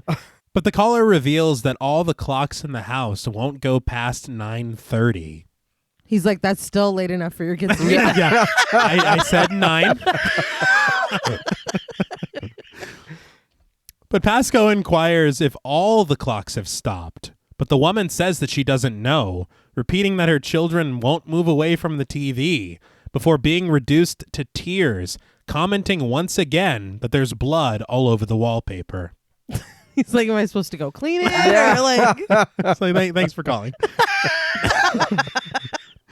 Parkinson attempts to calm her, stating the facts plainly. It's Halloween. Your children are overexcited. And you've had a terrible accident. He asks politely for her to just switch off the television and take her children to bed. He tries to rush off the phone, but Pasco insists that she stay on the line, but she's already hung up. Speaking downlins to the anonymous caller, Pasco urges her to not touch anything in her house, but to take a photograph, calling it valuable evidence. But Parkinson interrupts her, reminding everyone watching that they're not here to give anybody sleepless nights or to start a panic. He adds that the things they're talking about are very, very rare, and the chances of them happening are incredibly remote. But moving the broadcast along, Parkinson shares that the section of the tape that Pasco requested has been retrieved, an interview with Kim that Pasco conducted at the university, and it begins to play on the monitor in the center of the set. On the footage, Pasco sits with Kim on a hospital bed on July 17th, 1992, playing with her hair and asking questions about Pipes, specifically regarding his appearance. Kim, clutching her stuffed rabbit, describes Pipes as very old, and she rubs her hand over her left eye, explaining that Pipes has blood all over this eye and scratches across his face. She says that he's also bald with a scratch over his nose and that he wears a long black dress with buttons all the way down and a petticoat underneath. Pasco requests that they replay Kim's descriptions, and as they run the tape back and play it again, Pasco notes that these descriptions match perfectly with everything mentioned by the calls that Smith has been receiving all night. Parkinson wonders if they could have read the descriptions in the newspaper, but Pasco assures him that these descriptions have never appeared in print. like, come on, man. Yeah. He's like, this is still bullshit somehow. It is very odd again that he continues, and I get it, we should question things. Uh-huh. But it just seems again like there is no room for any kind of belief on it. He's just like, no, I'm going to keep questioning this shit. Yeah. Uh-huh. He's like, so you coached the callers? Or, Yeah. Like, what happened? So that was you on the phone? Parkinson asks what she means by this, and Pasco posits that maybe they've been looking at this all wrong.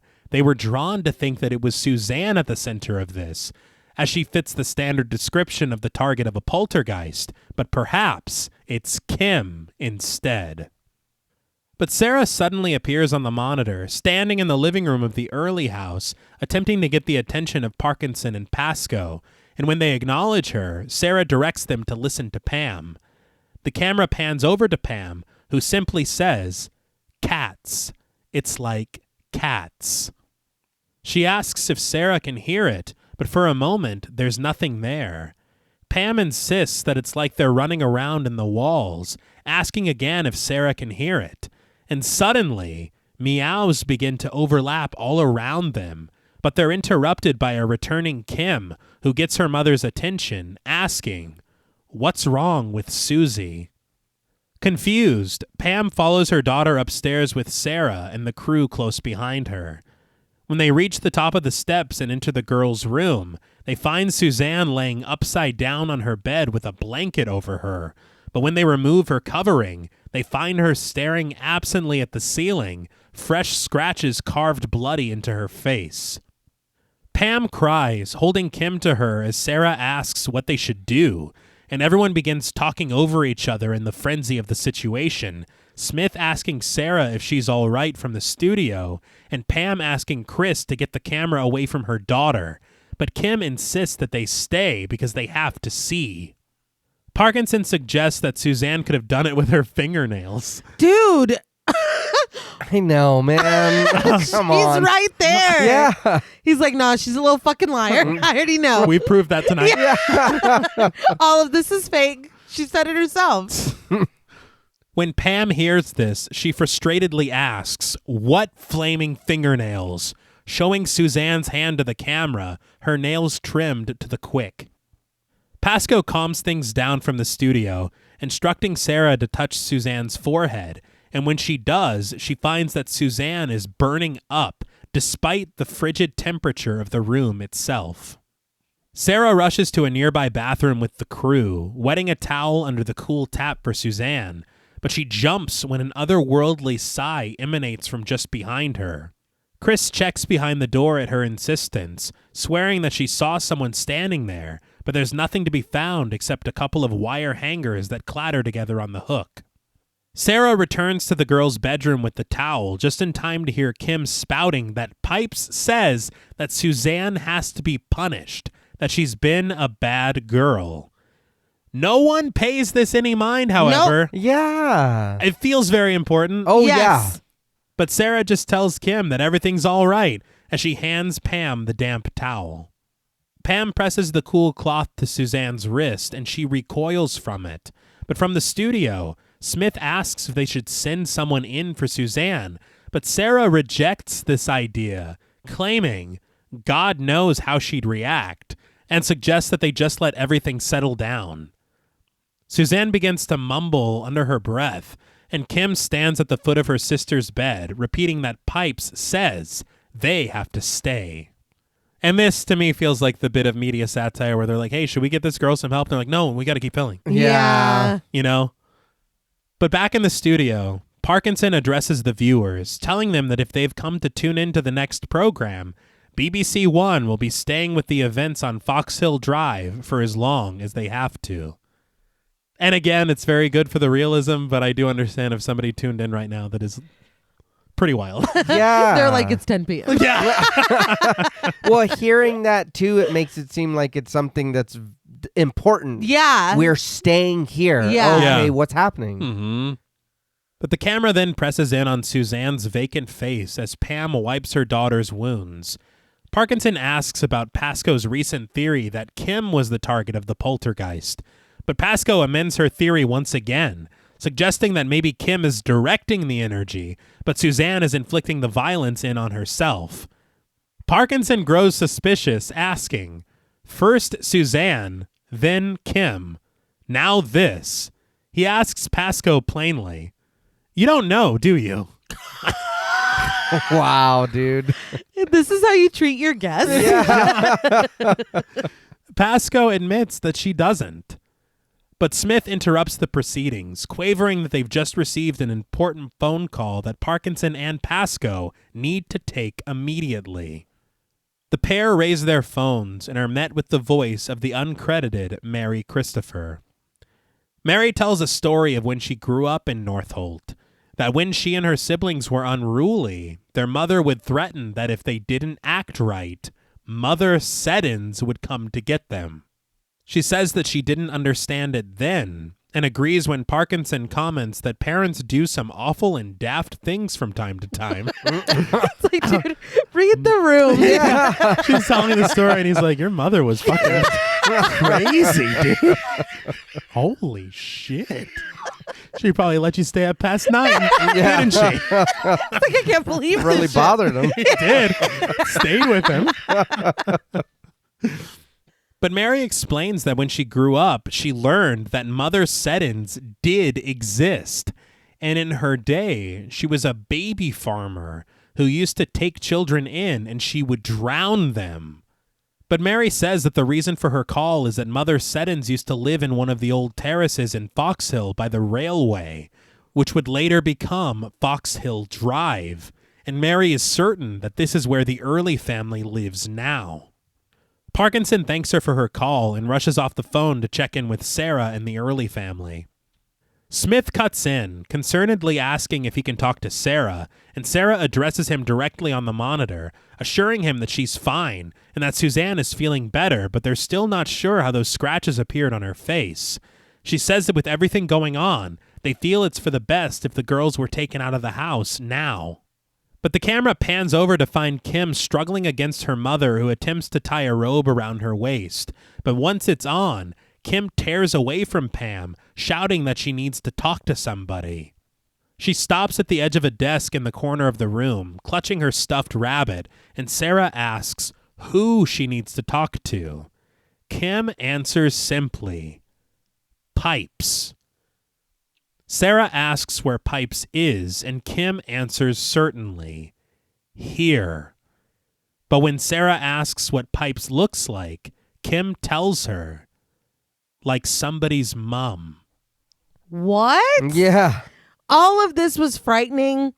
The way that she jumped up and is like, I need to see a man about a horse. And it's like, she was on a fucking mission. I don't know. All of it was like, what the hell?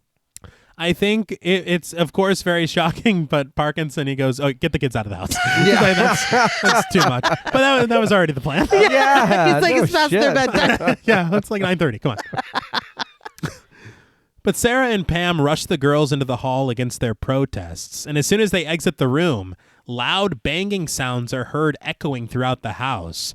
Chris is the last of the crew to leave, and as his camera sweeps across the room, he captures the subtle silhouette of a figure standing between the bedroom curtains.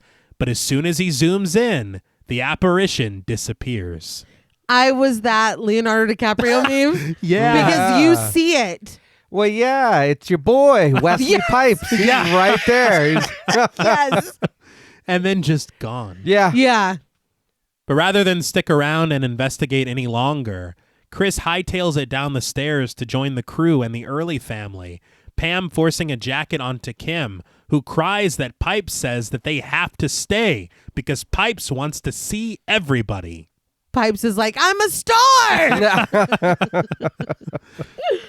She points down lens into Chris's camera, insisting that everybody wants to see him. As Kim begins to cry and Sarah helps her into the sleeve of her coat, the camera cuts outside of the house, overlooking Fox Hill Drive, where Craig mingles with the gathered crowd of locals, Parkinson commenting from the studio that once the children are out of the house, he assumes that will be the end of their Ghostwatch program. But until then, Parkinson turns his attention to Smith at the phones, who pores through a stack of papers as the operators around him continue to take more calls. Smith explains that it's been a frenzy on the phones, sharing that someone rang to say that her clock stopped, another call noting that their radio stopped working and that their microwave is pinging repetitively. Again, it's like, dude... They're like, I hate my job. Yeah. My leg hurts. It's like, what the hell? I'm sure there's a lot of them. We can't do anything about that. Take an aspirin. It's like, are you watching the program? No. No. This is just something I'm experiencing. Pasco wonders if there's a geographical connection between the calls, but Smith is unable to weed out the pranks from the real concerns to make any kind of distinction. He adds details of another call where a woman's dog won't stop barking. So unruly pets are also... Yeah. It's all their fault. And he shares that there have been loads of calls all evening about pets acting up throughout the night. Pasco feverishly jots notes, the fireplace crackling behind her, as Parkinson appears incredulous. Another caller states that his son is shattering glasses in their home, and Parkinson finally chimes in, assuming most or all of these calls to be jokes. He's like, why is your son not in bed? We've been through this. I'm not saying it again. But Parkinson admits that he's much more interested in what's happening in the house, and he attempts to change the subject, asking the producers if the children are out yet. But Smith interrupts him, reading from a paper clenched in his hand that there was another call a few moments ago from a very distressed young woman who described something that she saw during the broadcast, but she hung up before she could explain it. Appealing to her down lens, Smith asks this woman to call back. It's like you're talking to England. Yeah, there's a lot. I don't know what you expect.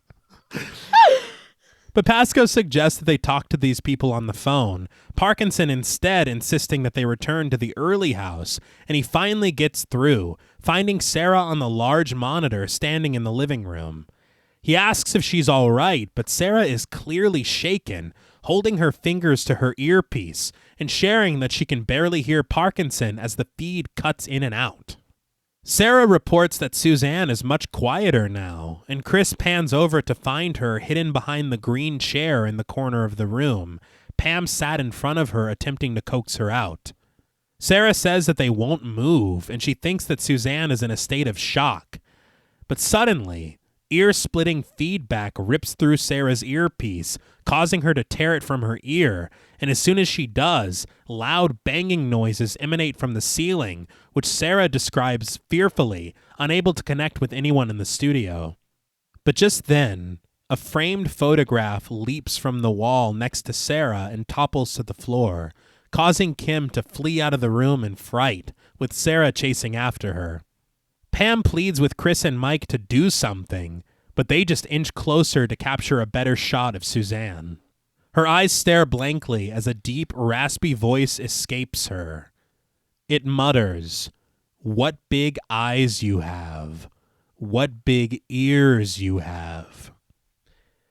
Pam scolds her, and Suzanne lets out a solemn breath as her mother grabs her and shakes her, asking her to come with her, but Suzanne just sits there, staring blankly with no response whatsoever. Pam continues to plead with her, asking if she can hear her, and Suzanne finally returns to herself, a piercing stare into her mother's eyes as she tells her emotionlessly, "Yes, I can hear you. Get out if you don't want to be here. You just mess things up. You mess everything up. I hate you." That's a lot.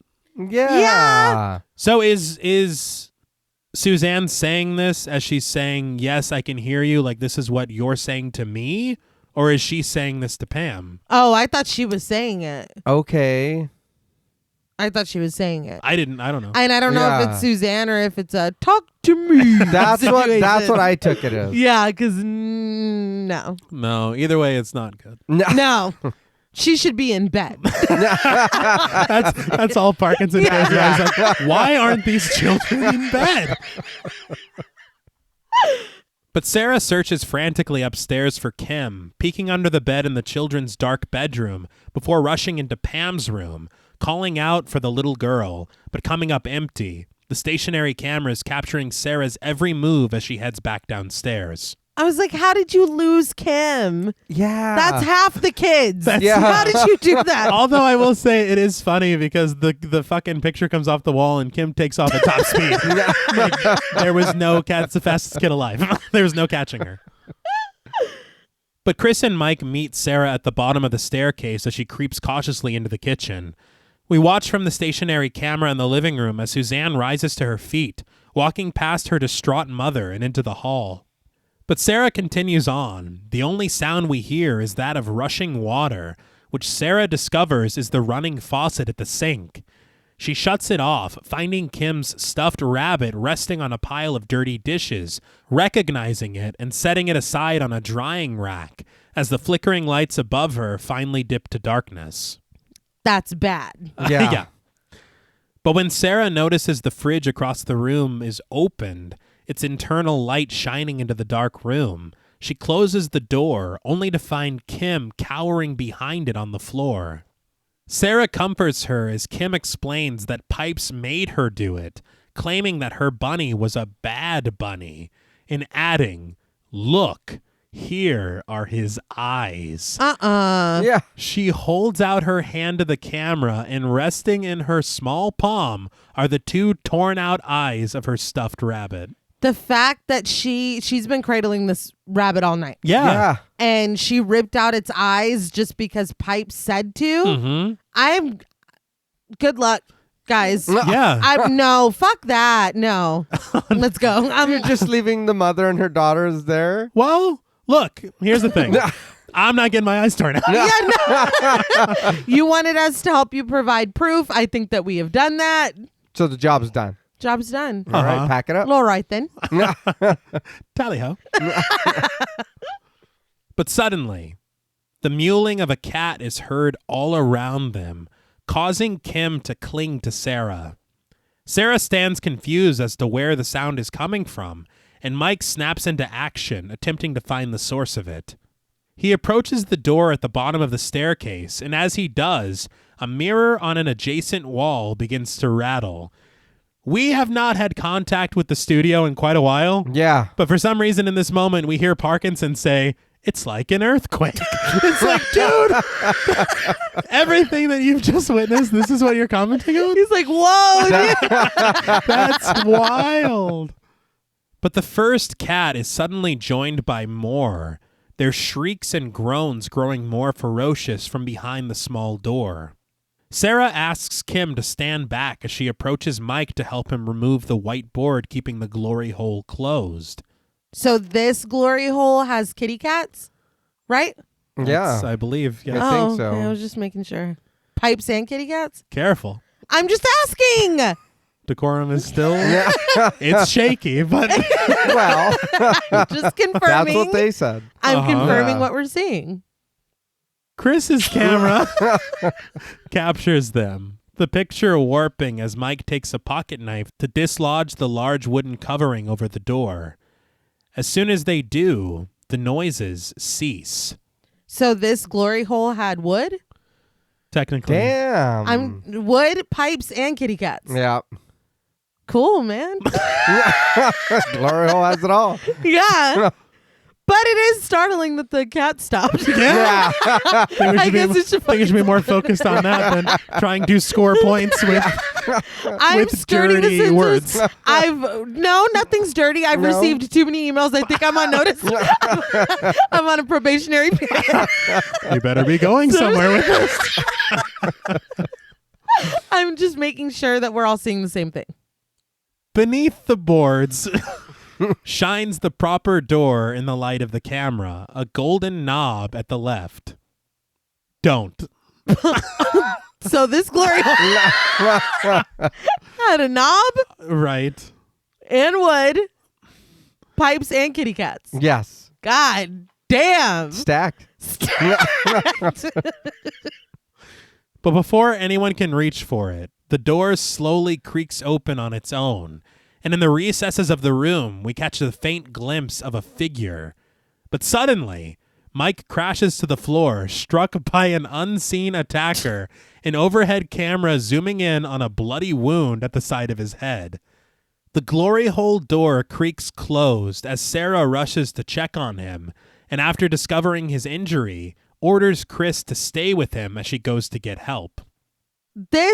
I know we've been experiencing some wild shit, but him getting injured like this was such a turn. Yeah. Yeah, I feel like but I don't know. Part of me is like, I saw Suzanne walked past her mother. Yeah. Maybe she grabbed a hammer. I don't know. Okay, Parkinson. Yeah. I mean, I don't know. Yeah. Well, that's what he would say. Yeah, absolutely. And seeing him in that doorway was frightening. Oh, yeah. Yeah. And it was just that glimpse, like half. Yes. But before Sarah can reach the front door, Suzanne's shrieks echo through the house, and she whimpers, "He's touching me. He's hurting me." As we cycle through cameras in various locations in the house, but with no sign of Suzanne, she shouts for Pipes to get away from her and for her mother not to leave her. As we linger on the empty landing, Suzanne screams, and the shot gives way to static. White text flashes on a black screen, reading, "Normal transmission will be resumed as soon as possible." And shortly, it is, as we cut to Craig standing outside with Demescu in front of the production truck, cracking jokes, none the wiser as he mingles with the crew attempting to restore the feed. Parkinson, Pascoe, and Smith talk over each other, trying to figure out what's going on. But Craig is approached by trick-or-treaters. He turns away, complaining to the tech team as they work tirelessly to repair the connection. And when another trick-or-treater approaches them, Craig pushes him out of the way. And we cut immediately. What the Yeah. Well, He's like, what I the- told you I don't like this shit. It's crazy. But we suddenly return to a shot of the early family living room. A camera in the corner capturing Sarah and Chris sat across the coffee table from Kim and Suzanne with a board game between them. I'm sorry. Yeah. I was like, you really don't expect me to buy into this, right? I will say at this point, I was like, look, whatever happens after this better be good, because this better not be the twist. Like, for... They're like, just kidding. Yeah. Yahtzee. Though there is no sound and Mike is nowhere to be seen, Parkinson remarks at how calm and peaceful everything is now, noting that Smith is probably breathing a sigh of relief. I don't think he is. Yeah. We return to them in the studio, and Smith stands nervously in the call center, his face shining with sweat, but admitting his relief.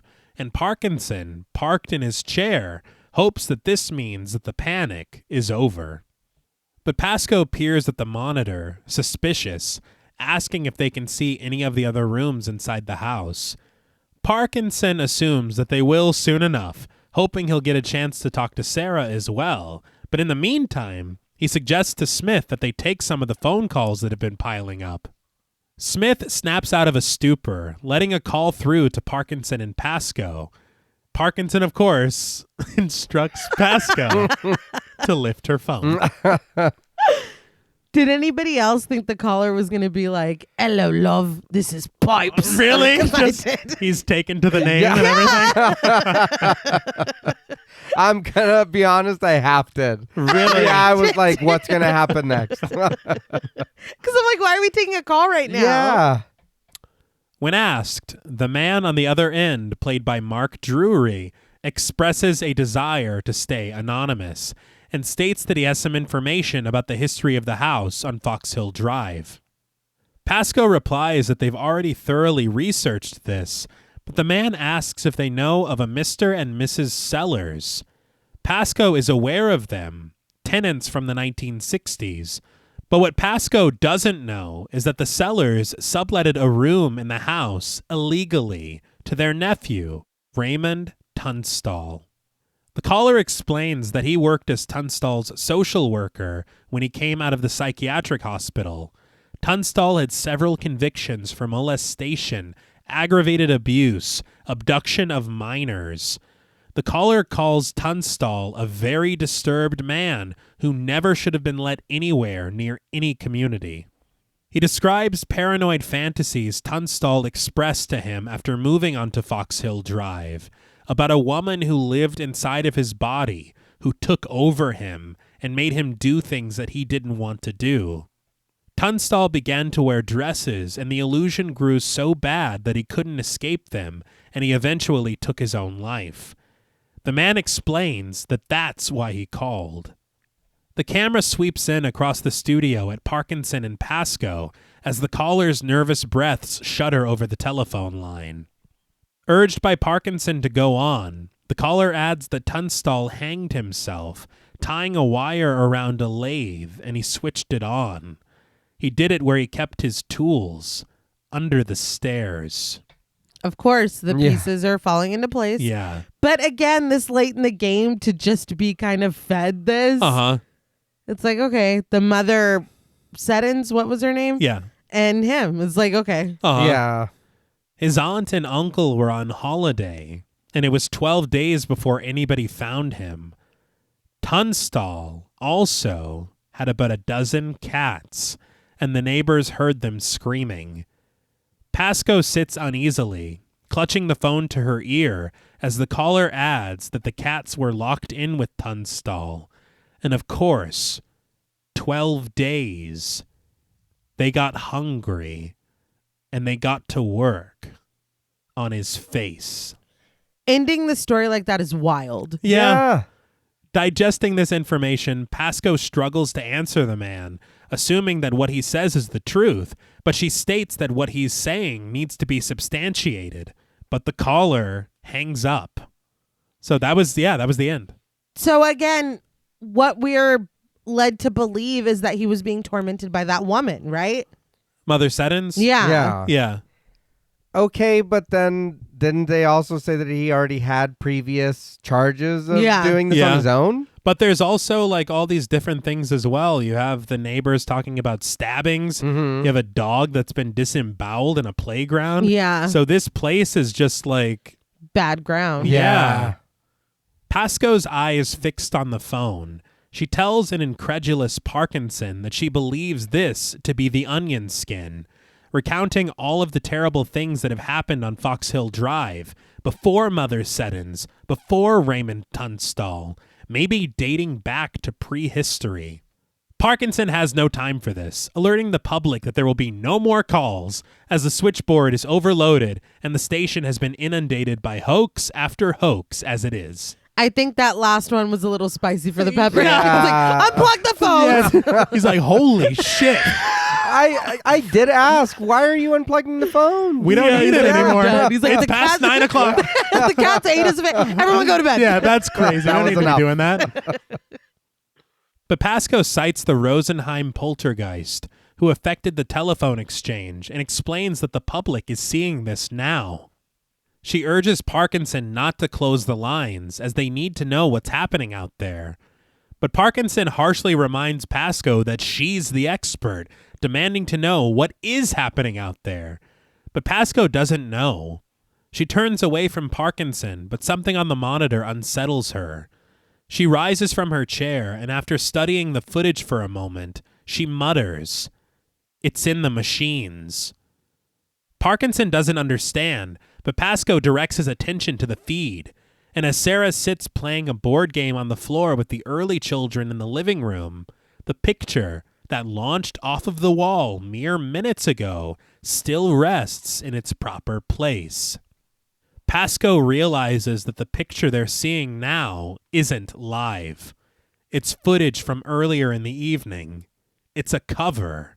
It isn't happening right now. Of course. Yeah. Well, yeah. Parkinson pleads to know what is happening now, and the footage on the screen begins to warp. Did this remind anyone of a very pivotal scene in Host? Hell yeah, Yeah. dude. Isn't that cool? But ghostly moans overtake the studio as the footage tracks roughly, and we're inundated with footage from earlier in the night, interspersed and replayed. Suzanne banging on the pipes as she fakes paranormal activity, Kim cowering in her bed in the dark, clutching her rabbit hours before it's drowning, Suzanne seething at the camera in the kitchen as her mother holds her, shouting, "We just gave you what you wanted." The footage slows and warps, and when we return to the studio, a foul wind blows in, rustling papers off of the table in front of Parkinson. Pasco fearfully returns to her seat, asking a confused Parkinson how many viewers the broadcast has had tonight. Parkinson isn't sure, but Pasco explains. They created a seance, a massive seance.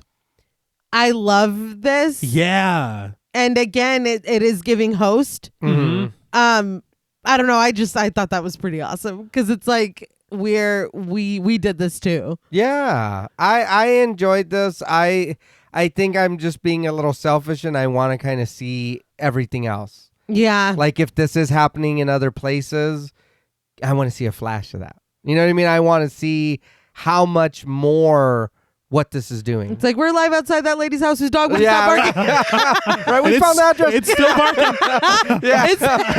It's crazy. I think that's what those were. Yeah. They're trying Right, to let right. you in on it, but they can't logistically show it. Right, Yeah. right.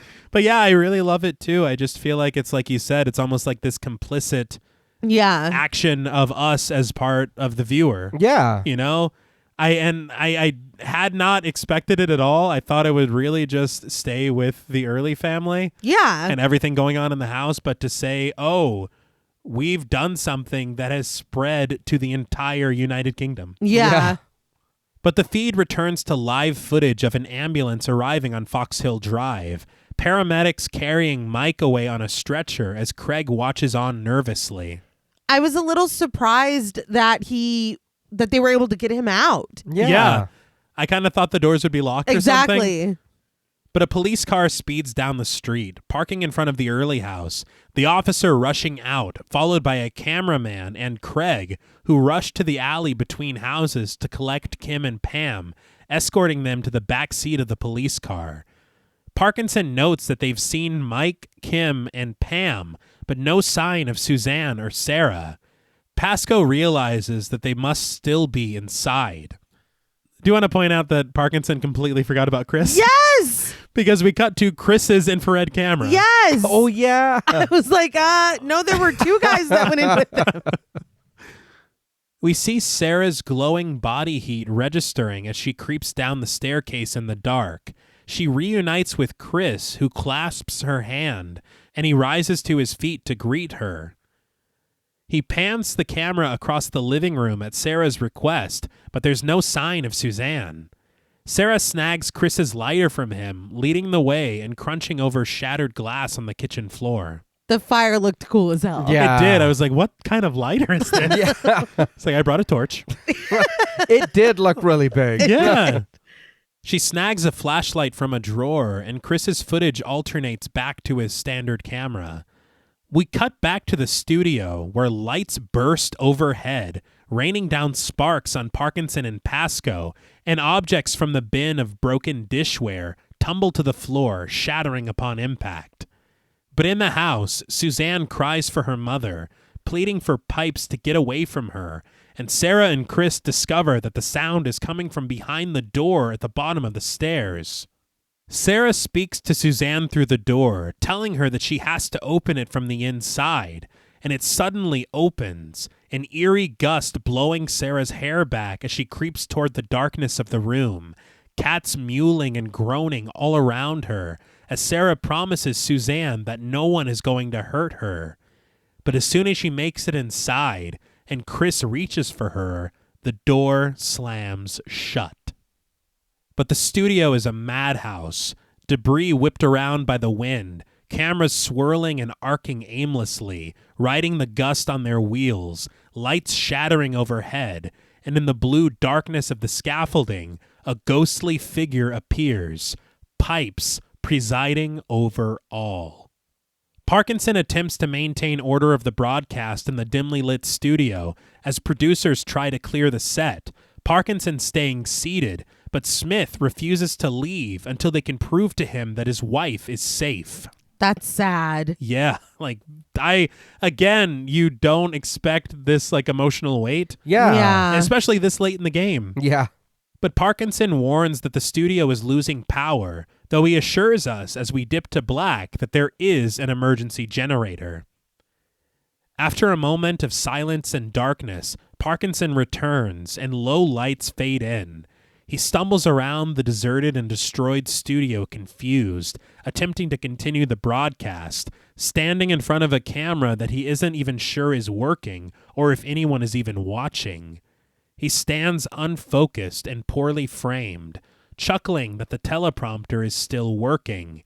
He reads from it, puzzled. Round and round the garden, like a teddy bear? Cats mewl around him as his voice is overtaken by Pipes' ghastly whisper leaking from his lips. Didn't believe those stories about Mother Seddons, did you? Fee, fi, fo, fum. The cats snarl as the shot warps and we cut to black. I realize how creepy that is because isn't that I Smell the Blood of an Englishman? It is. Yeah. And We're in the UK right now. What? Yeah. Yeah. But after we cut to black, the credits roll. So, what did you guys think of Ghostwatch? I did enjoy this. There was at the beginning for me a little bit. It took a little bit to start, and I do understand we're kind of going with the story and kind of building on it. I really didn't mind this. The ending of it, it did feel kind of like we were getting a lot of information. You know what I mean? But it did ramp up to where it was like, okay, what's happening next? But yeah, I didn't really mind this movie. I'm sure that this is one of those, the more you watch it, the more you'll get out of it. So yeah, no, I didn't mind this too much. This was a pretty cool little movie. Yeah, I agree. I think it's a lot of fun. I think there are moments that are genuinely creepy, specifically when you start noticing Pipes kind of in the background or glimpses of him or whatever. I think what they did was so ambitious and so cool. Like I said, the story, the way that it's told, I love. Yeah. The story itself, I think it would have been really cool if we had maybe some breadcrumbs to that story that's told at the end. Yeah. Because it does a little bit come out of left field, and it's just like, okay, we got to wrap this up. Let's explain who he is and let's get the fuck out of here. Which, I mean, it again, the story itself is cool. I think just the way that it's just this dump of exposition and then we wrap it up. But again, the way that they put this together, it doesn't completely absolve it, but it's like, okay, like the spectacle of it and how frightening that last little bit with Michael Parkinson is. Yeah. It's like, okay, I can forgive a little bit more because, and Sarah, dude, Yeah. I was genuinely sad. I was like, do not fucking go in there. Yeah. I was genuinely sad. But yeah, I think, like you said, I think that it's really fun. I think it's one that I definitely will be revisiting and learning so much about kind of how groundbreaking this was at the time and how influential it is for films that I do love now that clearly drew so much from this. It is honestly a treat and kind of like it feels historic to go back and see where a lot of these things came from. Yeah. I think that this is it's just a really fucking cool movie.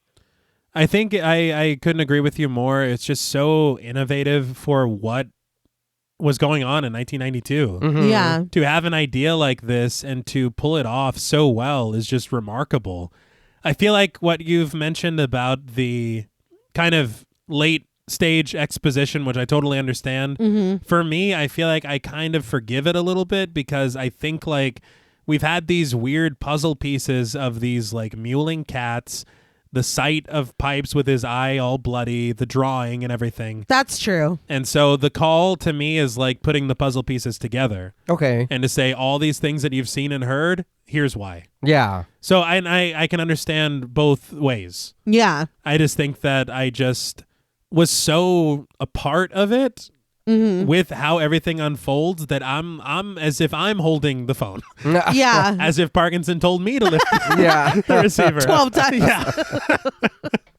But I really can't say enough about it. I really love how compelling it is with this mix of actors and real newscasters, how everything feels so genuine, even the moments of non-activity. Yeah.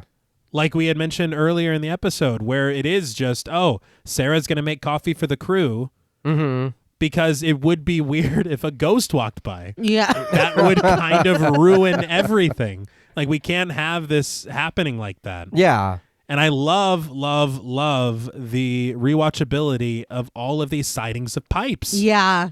I missed that big one that honestly on review scared the shit out of me. Yeah. Because he's just there. He is. Yeah.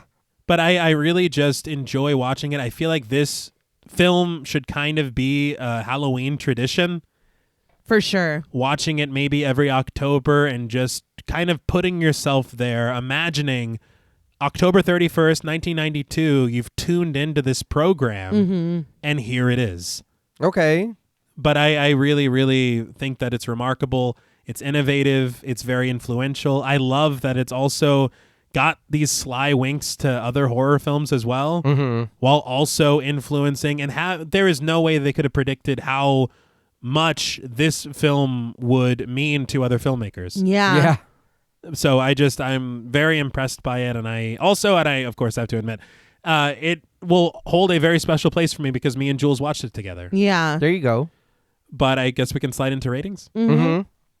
I feel like to go on too much would be repeating myself, but I do want to call out the attention to detail and their ability to capture the feel of a news broadcast. Yeah. It's one of my biggest pet peeves when they show news footage in a film and it's the same fucking camera that they've used to film the rest of the film. Yeah. You do complain about It that. irritates me. It's like, fucking try. How about that? Yeah. Wow. It irritates me. He doesn't feel well. I'm sick. I think my filters are gone. Scrumpy. Yeah. And I'm very hungry too. But it irritates me. And so whenever people go that extra mile to say, hey, this is a university research video. Yeah. Let's see what universities are using to film things like this. Yeah. And then using it. Let's shoot on tape instead of on 16 millimeter film. Right. I know that's what Screen One does, but that's not what we're doing. And to stand up to BBC executives who do not understand what you're doing Clearly. and sticking so close to your vision and accomplishing it. Yeah. That's remarkable. And I feel like Lesley Manning and Stephen Volk should be household names for what they did here. Yeah. But I have a lot of fun with it, and I really respect what they were able to do. I think that it is such an integral part of what would become found footage horror that it really deserves its flowers. And I hope that maybe hearing that we were covering this film for this episode maybe inspired people to watch it who never had before. Yeah. I love discovering films that have been such a part of other people's lives. When Jules showed this to me, I know they've been a fan of it for years, and finally getting to watch it, you understand why people love it, why people return to it. And there is something oddly, just like we talked about with Lake Mungo, and as dark as Lake Mungo is, there is something so comforting about it. Yeah. And I feel the same with Ghostwatch. You feel it's just a cozy thing. Yeah. But I think the only negatives I have are really what you had mentioned is like a bit of the story maybe being like, all right, but you also have to respect that they're trying to adhere to this format as best they can. And it does make it a little difficult to go outside of that box when you spend so much time building this box. Yeah. But for me, out of 10 hair-raising Halloween horror shows, I am going to give Ghostwatch, and I will say I would normally, I think, honestly, give it an 8. But the experience I had watching it for the first time with Jules made it very, very special. Okay. So I am going to give Ghostwatch 8.5 hair-raising Halloween horror shows out of 10. I really enjoy this, and I know I'm going to revisit it probably fairly soon. But I will now open the floor to you. Yeah, no, I did have a fun time watching the movie. And I will admit, seeing a lot of the stuff that I've seen in other movies that I really enjoy really was like, okay, cool. I see where you guys watched this and where you got the idea. I agree with you 1,000%. I really enjoy that they had such a big plan and they were like, no, we're going to do this shit. I did enjoy this. I'll be honest though. I don't know if I would, me personally, watch this every Halloween. I did like it. I think for me, the things that bugged me a lot, and it might just be me, but I did the story, the setup. It took a long time. Well, not a long time, but it took us a while to kind of like figure out what's going on. If you're not looking for Mr. Pipes, if you're just kind of like, you're like, okay, and I understand the dump at the end. But I kind of agree with you, babe. I wish, and you're right, we do get these breadcrumbs, but I would have liked, I don't know, maybe a little more. And maybe it's just from being and I know we say this a lot, but being spoiled by newer movies. You know what I mean?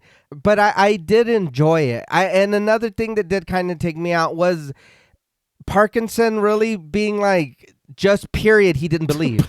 And if this is your show, I would think that you would try to either be in the middle or you would believe in this. It is very hard to stay with it when every time he's like, okay, and let's go over here. Well, but you didn't give a shit about what just happened. Right. He was cracking me up, though. No, it was funny, but a lot, some of their like responses to things that happened were very like they didn't really care too much, or it was just like, okay, we got to look away for a second, so the next thing is bigger.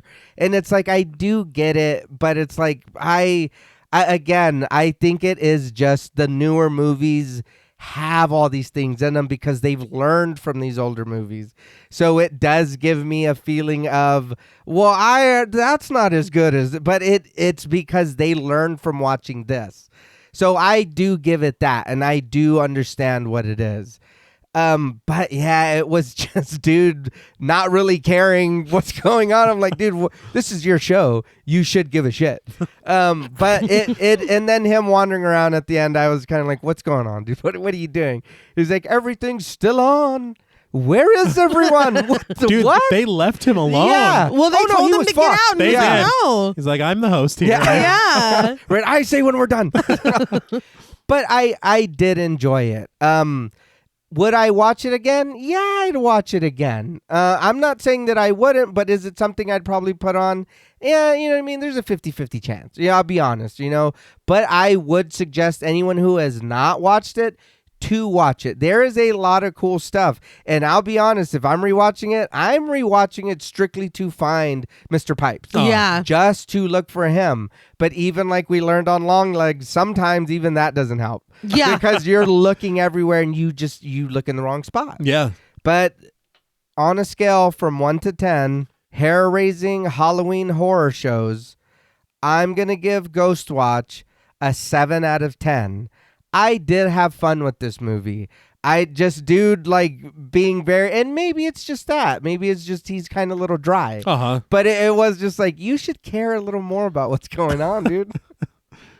Yeah, no, I get that. I definitely would throw this into the October rotation because it is comforting, and we grew up watching Sky One, and I mean, it just feels very, I don't know, like home. Well, that's relatable. Yeah. I didn't. Exactly. So I'm just like, I don't, you know what I mean? You're like, this is fine. Yeah.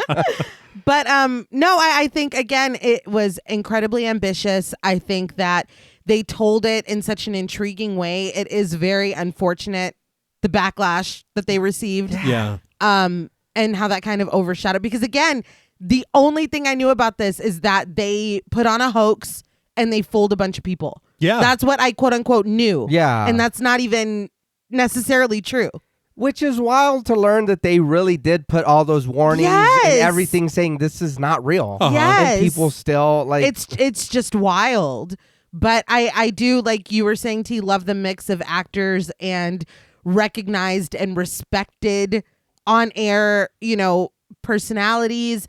I just think that I appreciate watching things and knowing that they can never be done again. Mm-hmm.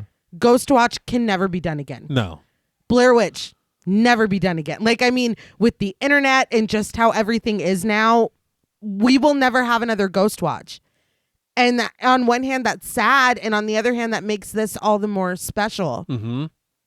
And like I said, it does suck that a lot of negativity and tragedy got, mixed up in it in its aftermath. But I think there's something so cool and so admirable about going so outside the box and having the confidence in your own work. Because if I took this to the BBC and they were like, that doesn't make any sense, I'd be like, you're probably right. It doesn't make any fucking sense. I'm an idiot. You're the BBC. Yeah, you're the BBC. I'm nobody. But the fact that he's like, no, like, this is my vision and this is why it works. And you don't need to get it because I get it. And he was right. And I just think that that's something so fucking cool. And I just admire that so much. And some of that shit was genuinely scary. Yeah. I enjoy those slow moments because it does lend more realism. If something is happening every second, like this is a movie. This is not a broadcast. This is Right. a movie, which, it is, but whatever. For the sake of the way the story's being told. Mm-hmm. I think all the performances were really believable. I really, really liked Sarah. Parkinson was getting on my nerves a couple times, and the Jeff Goldblum fucking impressionist pissed me off. Yes. I liked the parapsychologist. Like I and the whole angle of it being husband and wife, and he's like, I just watched my wife go into that fucking glory hole, and she's gone. Where is she? I mean, even the kids did a really good job. Yeah. I think that this is kind of a gem, and I think it is, even without its legacy, I guess. As far as the controversy. Yeah. But like I said, narratively, I do have a couple issues. All right. But again, this is such an experience, and it like I said before, it's just really fucking cool. So, on a scale from 1 to 10, hair-raising Halloween horror shows, You got it. with respect and reverence and all the glory holes and the knobs and wood and kitty cats and pipes therein, Jesus. I am giving Ghostwatch 8 out of 10 hair-raising Halloween horror shows. You almost said the other stuff, didn't you? Glory holes, knobs, wood, and kitty cats. No more. They're all in there. They're all in there. 8 out of 10.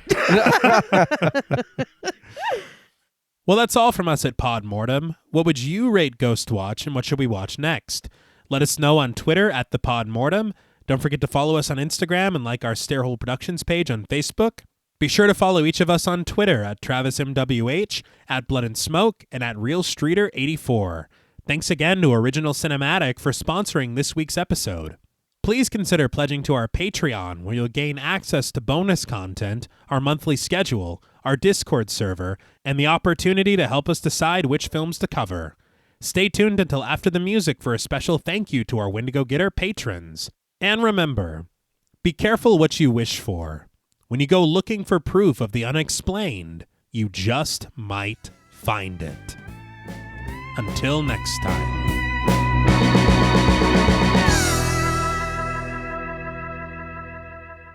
Thank you for staying tuned. We want to give a very special thank you to our Wendigo Getter patrons. Woo, yeah. Fantastic work.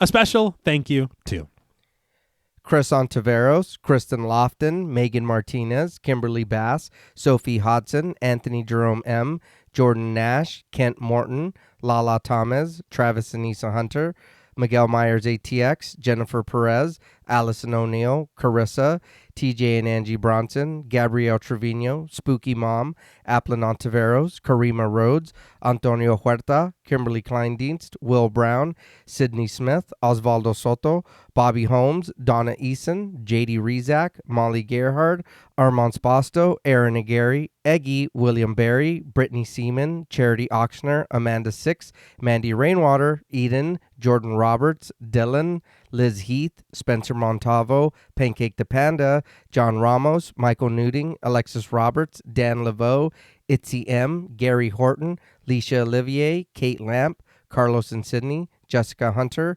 Helena Rudder, Alan Johnston, Mariah, Livy Fun, Scott Troutman Wise, Towton Watson, Mozzie Bear, Brittany G, Dave Burke, Adrian Stakes, Daniel McGinnis, Emma Hagel Kissinger, Valerie G, Emiliana, Brian Glass, CB, Taylor Santana, Will Lewison, Angelique, Smelly Poo Poo Head, Beth Bauer, Cookie, Esperanza J, Jason Kyle OKC, Joshua Rumley, Danielle Peralta, Brandon Sawyer Reese Farr, Sahara, Girl That's Scary, Cassandra, Andrea Simmons, Ashley Higuera, William and Xxena Rush, Ryan Brom, Megan Ochoa, Laura Lassiter, Eileen O, Marissa E, Sydney, Henry F, Megan M, Strangely Sarah, Christy Beck, Nancy and Andy, Amanda Lopez, Andy Terrell, Jason Hanovan, Katie K, Erica Morin, Cameron S, Nicole Stewart, Triss Wynn, K.87,